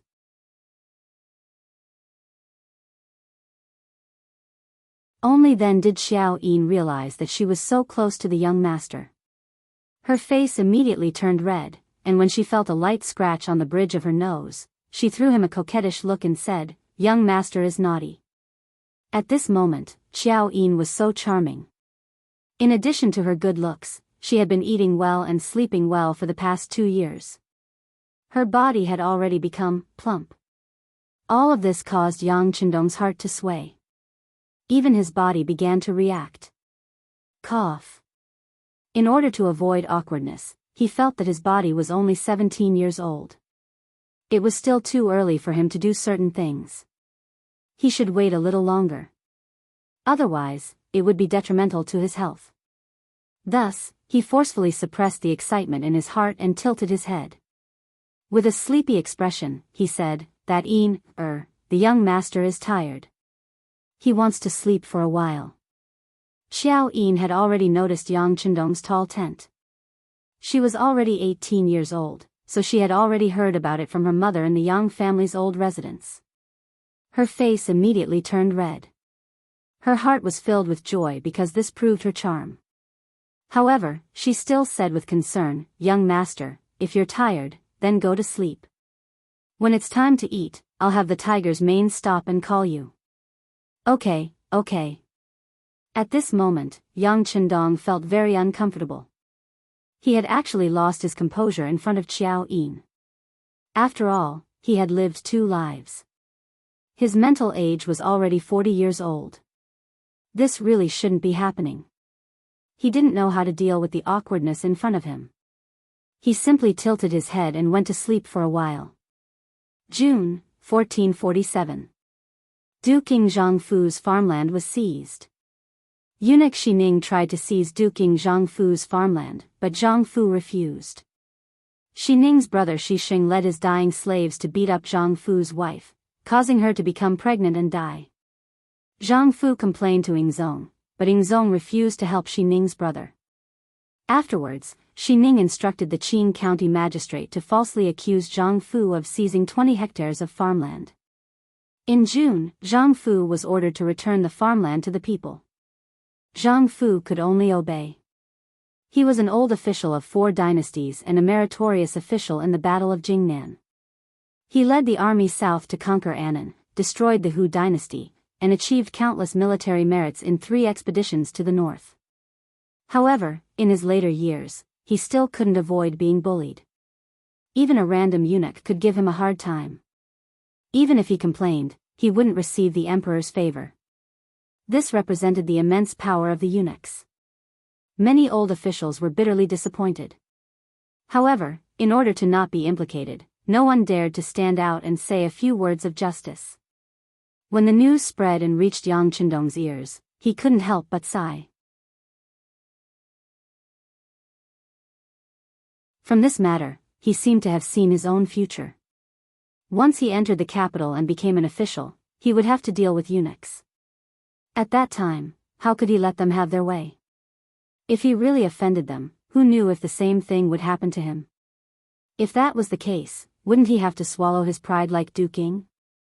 He had made so many contributions and was an old minister of several dynasties. In terms of qualifications and experience, he could be considered qualified. However, he was still unable to escape the fate of being bullied. This was tantamount to sounding the alarm bell for Yang Chendong. It made him firmly believe that maintaining a sufficient armed force was extremely important. A month later, good news came from the Black Pier. After careful planning, Gao Xiong and Leng Song had worked together, and 7 days ago, they had successfully taken Crimson City and taken control of the situation there. The messenger had also sent a few plans and blueprints for the construction of Crimson City. Once the 6th young master agreed, they could begin to implement them. Holding the map of Crimson City, Yang Chendong did not sleep for the entire night.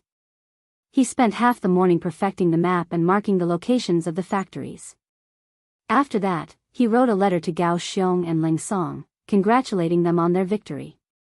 At the same time, he reminded them not to be arrogant. They had to follow their previous plan and slowly expand their territory and influence through assimilation. At the same time, they had to seal off Ryukyu Island so that only people could enter and not leave.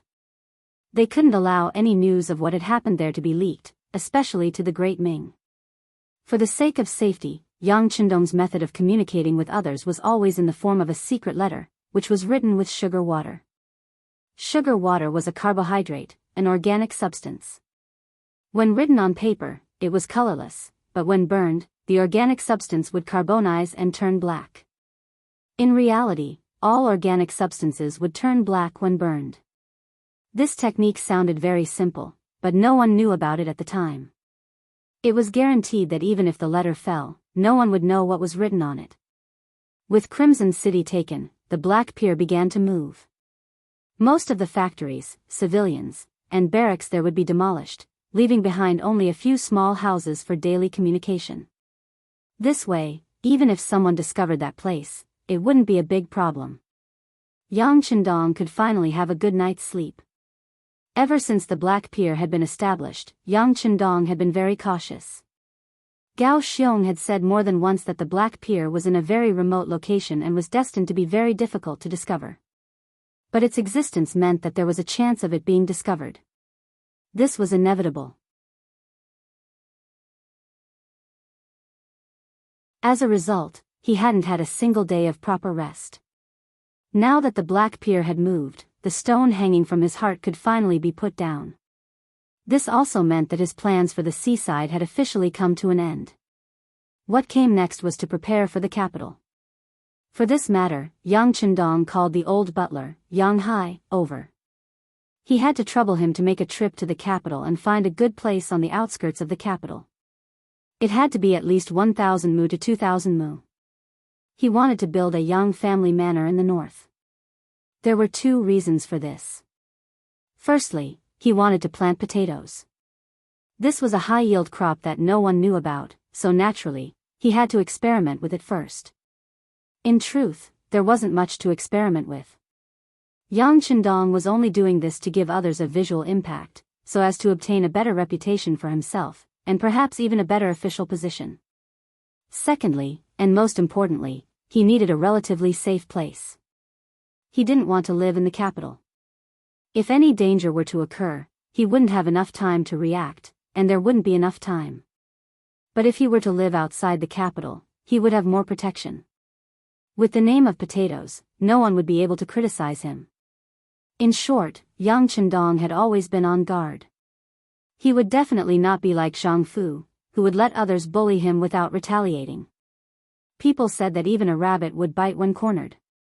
As for whether Yang Chendong would bite someone or not, it would depend on how anxious he was and how much he was forced to do so. Bringing the potato seeds and some farmers of the Yang family manor, butler Yang Hai began his journey to the north. This time, he would stay there until the sixth young master went to the capital. Then, he would hand over the position of butler to his son, Yang Neng, and return to the old house in Jianghu Mansion to enjoy the rest of his life. This was also approved by Yang Chendong. This time, Yang Hai also brought his son, Yang Neng, to teach him what a good butler should do. Everything seemed to be going very smoothly, and Yang Chendong was only waiting for the coming year. Once the mourning period was over, he would enter the capital and pay his respects to the prosperity of the capital. But just as he was about to do so, an unexpected guest suddenly appeared outside his old estate.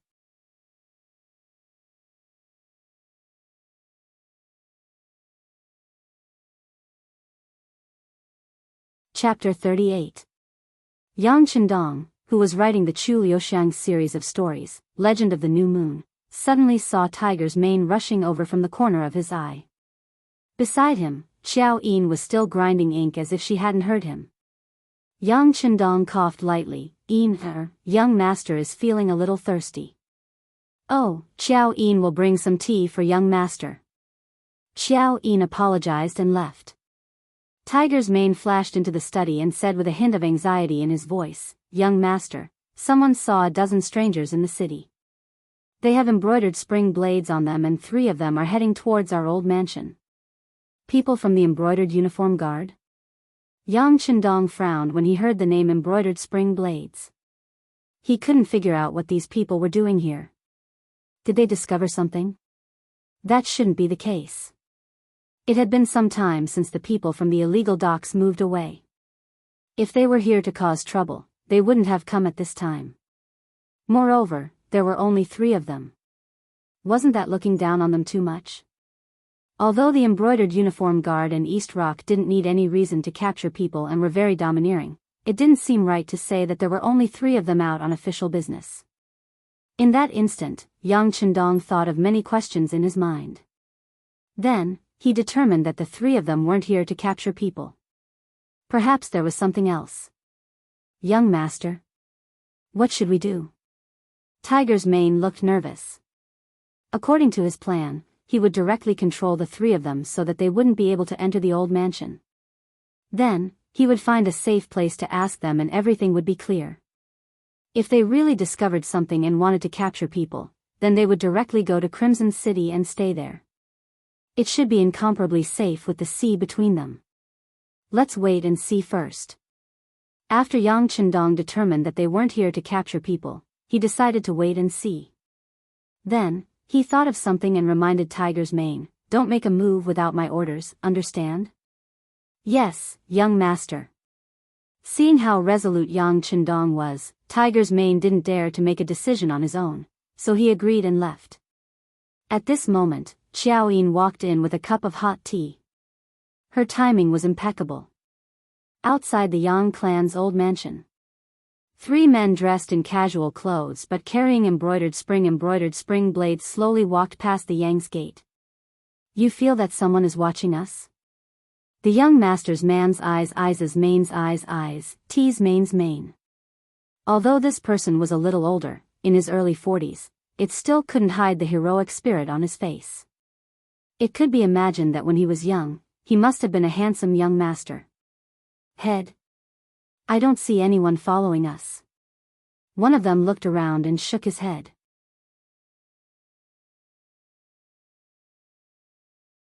That's right, boss. This is a private visit, and we never revealed our identities. This isn't the capital, and no one in this tiny Jianghu prefecture would be able to recognize us, the other man confidently replied. Is that so? In that case, I must have been mistaken. The man's mane shook his head and looked around. When he didn't find anyone suspicious on the street, he relaxed. How about this, we'll leave through the back door. Like you said, we're not here for official business, so let's not go through the front door. We'll scare people. The 3 of them paused on the street for a short while before taking a detour to the back door of the Yang's mansion. Normally, unless something major had happened, only the side door and the back door would be open. The side door was for visitors and people of status to enter and leave, while the back door was for the servants to move about. The Yang's mansion was no exception. Because it was almost lunchtime, there were quite a few people going in and out, saving the 3 of them the trouble of knocking on the door.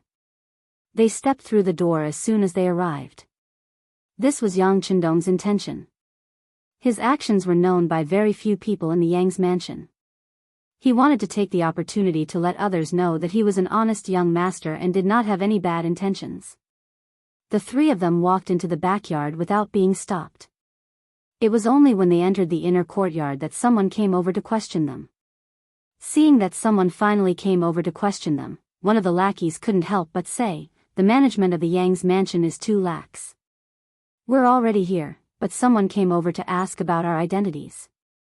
If we had any bad intentions, wouldn't we be able to easily take the 6th young master's life? That's right. I heard that this person was very powerful, especially when it came to writing martial arts stories. Now that I think about it, he's probably just an armchair strategist. The other lackey also had a look of support and agreement. When the middle-aged man heard the discussion of the 2 lackeys, he didn't say anything to stop it. This was because he had the same opinion. At this moment, the thought of being spied on had completely disappeared. It must have been an illusion. The person who walked up was a steward of the backyard. He was usually in charge of 4 or 5 Yang servants. It was because of this identity that he couldn't help but curiously greet the strangers when he saw that there were no Yang's people leading the way. The 3 of you? Who are you? Who are you looking for? How did you get here? Being stopped, the middle-aged man didn't panic at all. On the contrary, he was very calm and said confidently, we're looking for the 6th young master. We're his old friends. Old friends? Looking at the middle-aged man's age, the steward of the backyard didn't believe it. Who was the 6th young master?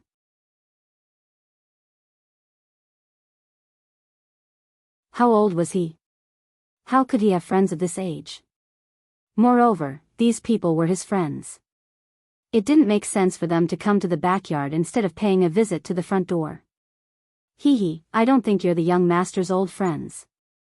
You're here to ask the young master to tell you a story, right? The steward of the backyard thought that he had guessed correctly. With a dark smile, he wanted to shout and summon people to chase these 3 people out. Ever since the rise of Yang Bao, there were many people who wanted to see the 6th young master. However, because the young master rarely received guests, he used the excuse that it wasn't appropriate for him to receive guests at home. This caused some people to have crooked thoughts. There really were all kinds of people. The 3 people in front of him were probably people who wanted to fish in troubled waters from the backyard. the steward thought that he had seen through the clues. He opened his mouth and was about to shout when a pair of large hands flashed over and covered his mouth. "Let me tell you, if you don't want to cause trouble, don't shout." The person who made the move was the middle-aged man. As he spoke, he took out an ivory belt. It was the special identification of the embroidered uniform guards. There were all kinds of rumors about the embroidered uniform guards and the East Factory. They really took orders from the emperor and had unimaginable power. They didn't need any evidence to arrest people. Sometimes, they even relied on their mood. In particular, the ivory belt they used made people's expressions change. It went without saying what it represented. Now that it appeared in front of him, the steward's legs went soft and he was about to kneel on the ground. The middle-aged man used a bit of strength and lifted him up. Then, he said in a low and threatening voice, "Which courtyard is the sixth young master in?" "The north courtyard." "The one in the north." Feeling the strength of the hand, as if it could break his neck at any time, the steward of the backyard answered with a pale face. "Lead the way." The middle-aged man casually pushed the steward to the back. A subordinate took the steward. The group of four then walked towards the courtyard where Yang Chendong was. All of this was seen by Yang Lu in the dark. However, because the young master had already instructed not to touch these people, he could only watch. However, the steward of the backyard who went soft was remembered. After this incident, this person would definitely not be able to stay in the Yang family's old residence. He actually dared to betray the sixth young master. Just based on this person would never be employed by the Yang family. Even with the personality of Tiger's Mane and the other servants, it was hard to say if they could survive after leaving the Yang family. With someone leading the way, the four of them quickly arrived at the courtyard.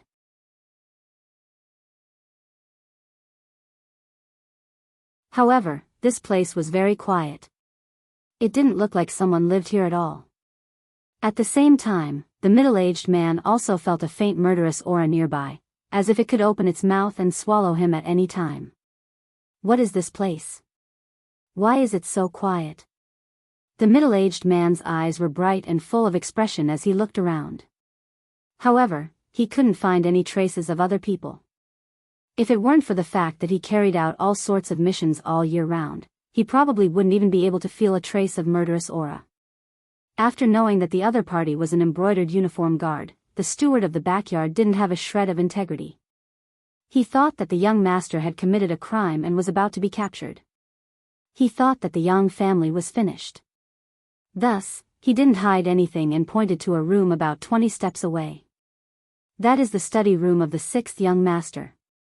Because the young master likes peace and quiet, servants like us are not allowed to come here. Trash. Seeing that the person in front of him had betrayed his master, the embroidered uniform guard who was holding him snorted angrily and casually threw him to the ground. The other person took large strides forward. From the looks of it, he wanted to scout ahead and see which room the sixth young master was in.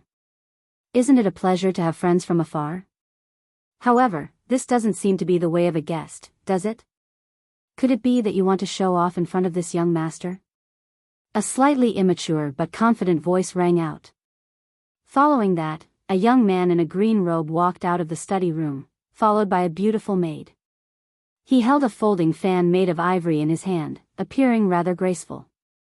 The people who had appeared were naturally Yang Chendong and Xiao Yin. With Yang Chendong's keen senses, he naturally heard the approaching footsteps and knew that someone had arrived at the courtyard. However, he didn't immediately walk out. Instead, he pointed outside the window for Xiao Yin to see. "Yin, some troubles will appear even if we don't want to. You will slowly understand this young master's intentions."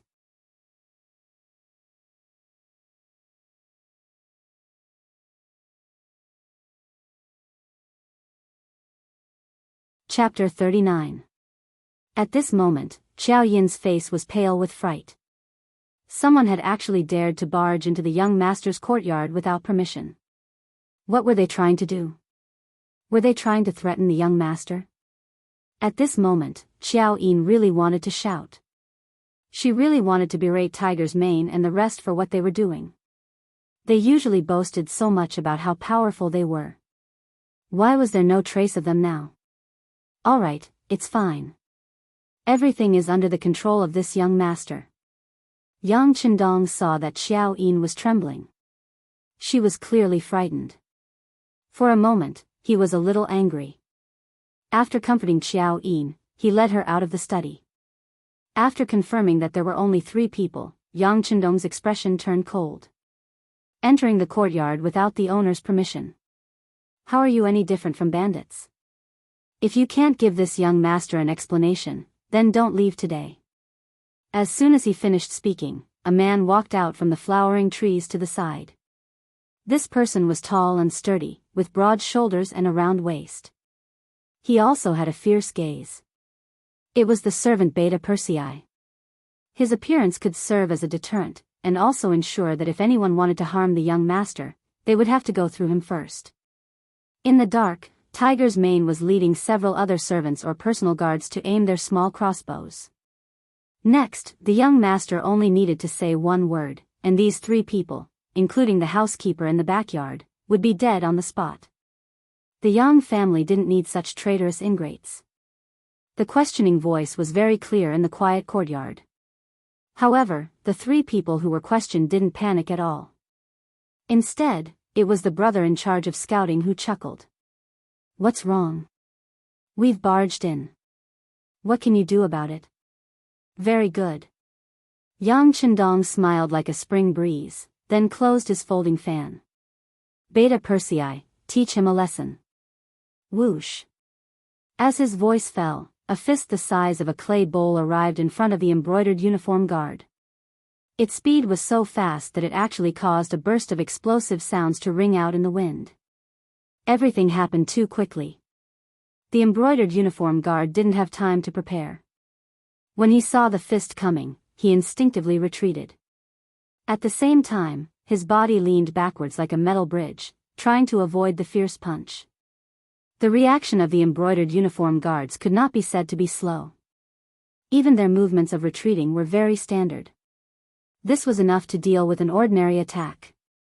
But today, he met Beta Persei, who was the best fighter among the bodyguards other than Tiger's Mane. Even when he fought Leng Song one-on-one, he did not back down. At the same time that the embroidered uniform guard retreated, the long fist had already been retracted.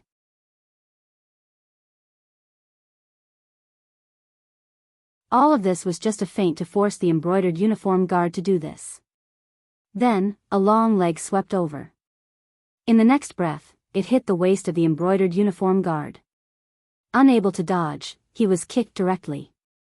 The strength of the kick was so great that the embroidered uniform guard was sent flying. When he landed on the ground, he was already several feet away. You're courting death. Seeing that his companion was attacked and injured, another embroidered uniform guard shouted. Another embroidered uniform guard roared and leaped over. The distance of 7 or 8 steps was covered in 3 strides. Then, his body soared into the air. His right arm stretched forward, and a long fist smashed towards Beta Persei's temple. This punch was extremely fast and ferocious. It was clear that this punch was meant to kill second young Master Yang. Under this punch, 2 voices of "No" rang out. The ones who spoke were the middle-aged leader of the embroidered uniform guard and the maid, Xiao Yin. However, without waiting for the voices to fade, Beta Persei had already turned around and punched. His body's flexibility seemed to have exceeded the limits of a human. After that big and fierce punch smashed over, the power of the punch met with the outstretched hand. Under the collision of the 2 fists, a snapping sound rang out. That was the embroidered uniform guard's arm being dislocated by the huge force. This was because Yang Chendong had previously said that they should not casually injure people before figuring out the purpose of these people. Otherwise, with this punch, the embroidered uniform guard's entire right arm would be crippled. Ah! With his arm dislocated, pain spread throughout his body. The embroidered uniform guard who wanted to sneak attack also cried out in pain as he fell to the ground and began to roll. The pain caused him to instantly break out in cold sweat, drenching his head. This kind of pain was unbearable even for a man of steel. Beta Persei did not even look at the two embroidered uniform guards who fell to the ground. Instead, his gaze fell on the leader. Although he did not say anything, his meaning was very clear. He wanted to take care of him as well. Wait. Seeing that his two subordinates who were quite skilled were unable to withstand a single blow, the middle-aged man knew that he had encountered a problem today. He immediately stretched out his hand and threw an ivory waist token with words on it across the air. Beta Persei reached out and caught it. After glancing at it, he raised his head and looked seriously at the middle-aged man in front of him. He then took a few steps back and came in front of Yang Qindong, respectfully handing over the ivory waist token. Embroidered uniform guard town supervisor Hu Jiangning? Looking at the words engraved on the waist token, Yang Qindong softly read it. But then he raised his head and looked at Hu Jiangning with a puzzled expression.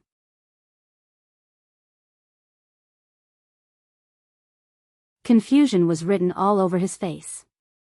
That. We were just passing by while carrying out a mission. We have long heard of the sixth young master's reputation and wanted to meet him. But because of the issue of identity, we did not want everyone to know about it, so there was a misunderstanding. Hu Jiangning said with a slightly red face. He did not expect it. But because his daughter was too clingy, he had no choice but to agree to meet the sixth young master. What did he look like? What kind of character was he? This could be considered as an old father-in-law coming to see his son-in-law in advance. Who would have thought that the result would be like this? His two subordinates were beaten to the ground. If he did not reveal his identity in time, he was afraid that the next one to be injured would be him. If that was really the case, then he would really lose all his face here. Since the other party had revealed their identity and expressed their goodwill, Yang Qindong naturally would not use any violent means. At least now was not the time to fall out with the embroidered uniform guard. Other things aside, his brothers and sisters were all in the capital. If he really dared to do this, then the safety of his family would not be guaranteed. When that time came, no matter how much he did, he would not be able to make up for the lack of family affection. So it's the embroidered uniform guard. Qindong has been rude. Beta Persei, hurry up and fix his arm. Pretending not to know anything, Yang Qindong immediately said in a reprimanding tone. Yes, young master. Beta Persei knew that this was an act, but he still pretended to be terrified and quickly agreed. Then he took a few steps forward and gently helped the dislocated arm of the embroidered uniform guard to a sitting position. Then he saw the arm move and shake, and it was already as good as new. After moving for a while, it would be more or less recovered. As for the other person, he only suffered a kick. Beta Persei had already held back. It was extremely painful at the time, but it would slowly recover after a while. Seeing that the two of them were fine, Yang Qindong revealed a blooming smile. Lord Hu, please. This. Sorry to disturb you. Faced with the sixth young master's invitation, Hu Jiangning originally wanted to refuse. He really did not have the face to continue staying here. But since he had already promised his daughter, he had to give an explanation. Although she had seen Yang Qindong, and he was indeed handsome and dashing, just this point alone was not very convincing. He had seen and heard many stories about those who pretended to be dignified but were actually full of thieves and prostitutes. Thinking that through a conversation, he could understand the other party in depth and also be responsible for his daughter. Hu Jiangning finally put his face aside for the time being. After agreeing, he strode into the study.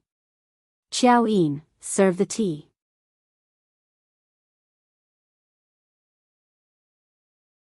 Yang Qindong smiled and turned to the side, inviting Hu Jiangning to enter first.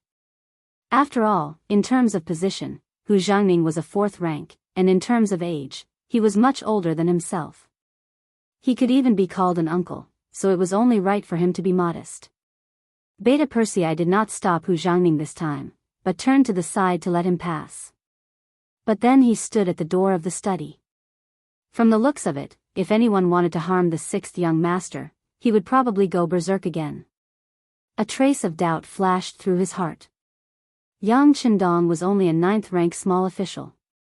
Why would there be such an expert protecting him? Hu Jiangning could not figure it out. When he sat in the small reception room connected to the study, he was still frowning. Lord Hu, my servant has offended you. It was because a thief had broken into the backyard at night. Later on, I had no choice but to ask someone to find such a guard for my safety. Yang Qindong had a look of helplessness. He knew that if this matter could not be explained properly, it would easily become a weakness for others to use against him. So that's how it is. After hearing the explanation, Hu Xiangning's expression immediately became much better. When he thought about how many people would know about Yang Qindong after Yang Bao became famous, it was normal for some people to harbor evil intentions. Naturally, it was reasonable for him to have such a strong guard. Things had a reasonable explanation. Next, when Hu Xiangning and Yang Qindong talked, it was a lot more natural. Governor Yang, this official is actually here to mourn old Master Yang and your mother. My father is the current Minister of Rights. Because he could not casually mention his father's honorific title, Hu Xiangning used his official position to speak. Oh, so it's Minister Hu's family. Qindong has been disrespectful. Hu Zhao's name immediately jumped into his mind. Yang Qindong immediately stood up and cupped his fists in salute.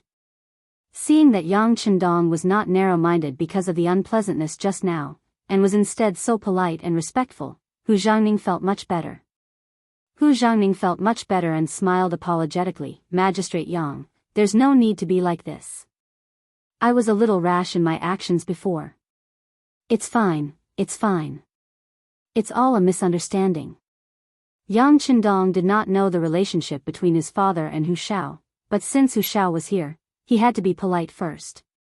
As for the future, he would leave it to the Security Bureau to investigate. You're tuning in to the Biyao's Wuxia Chronicles YouTube channel. Don't forget to subscribe and join us on this journey to catch the most captivating stories.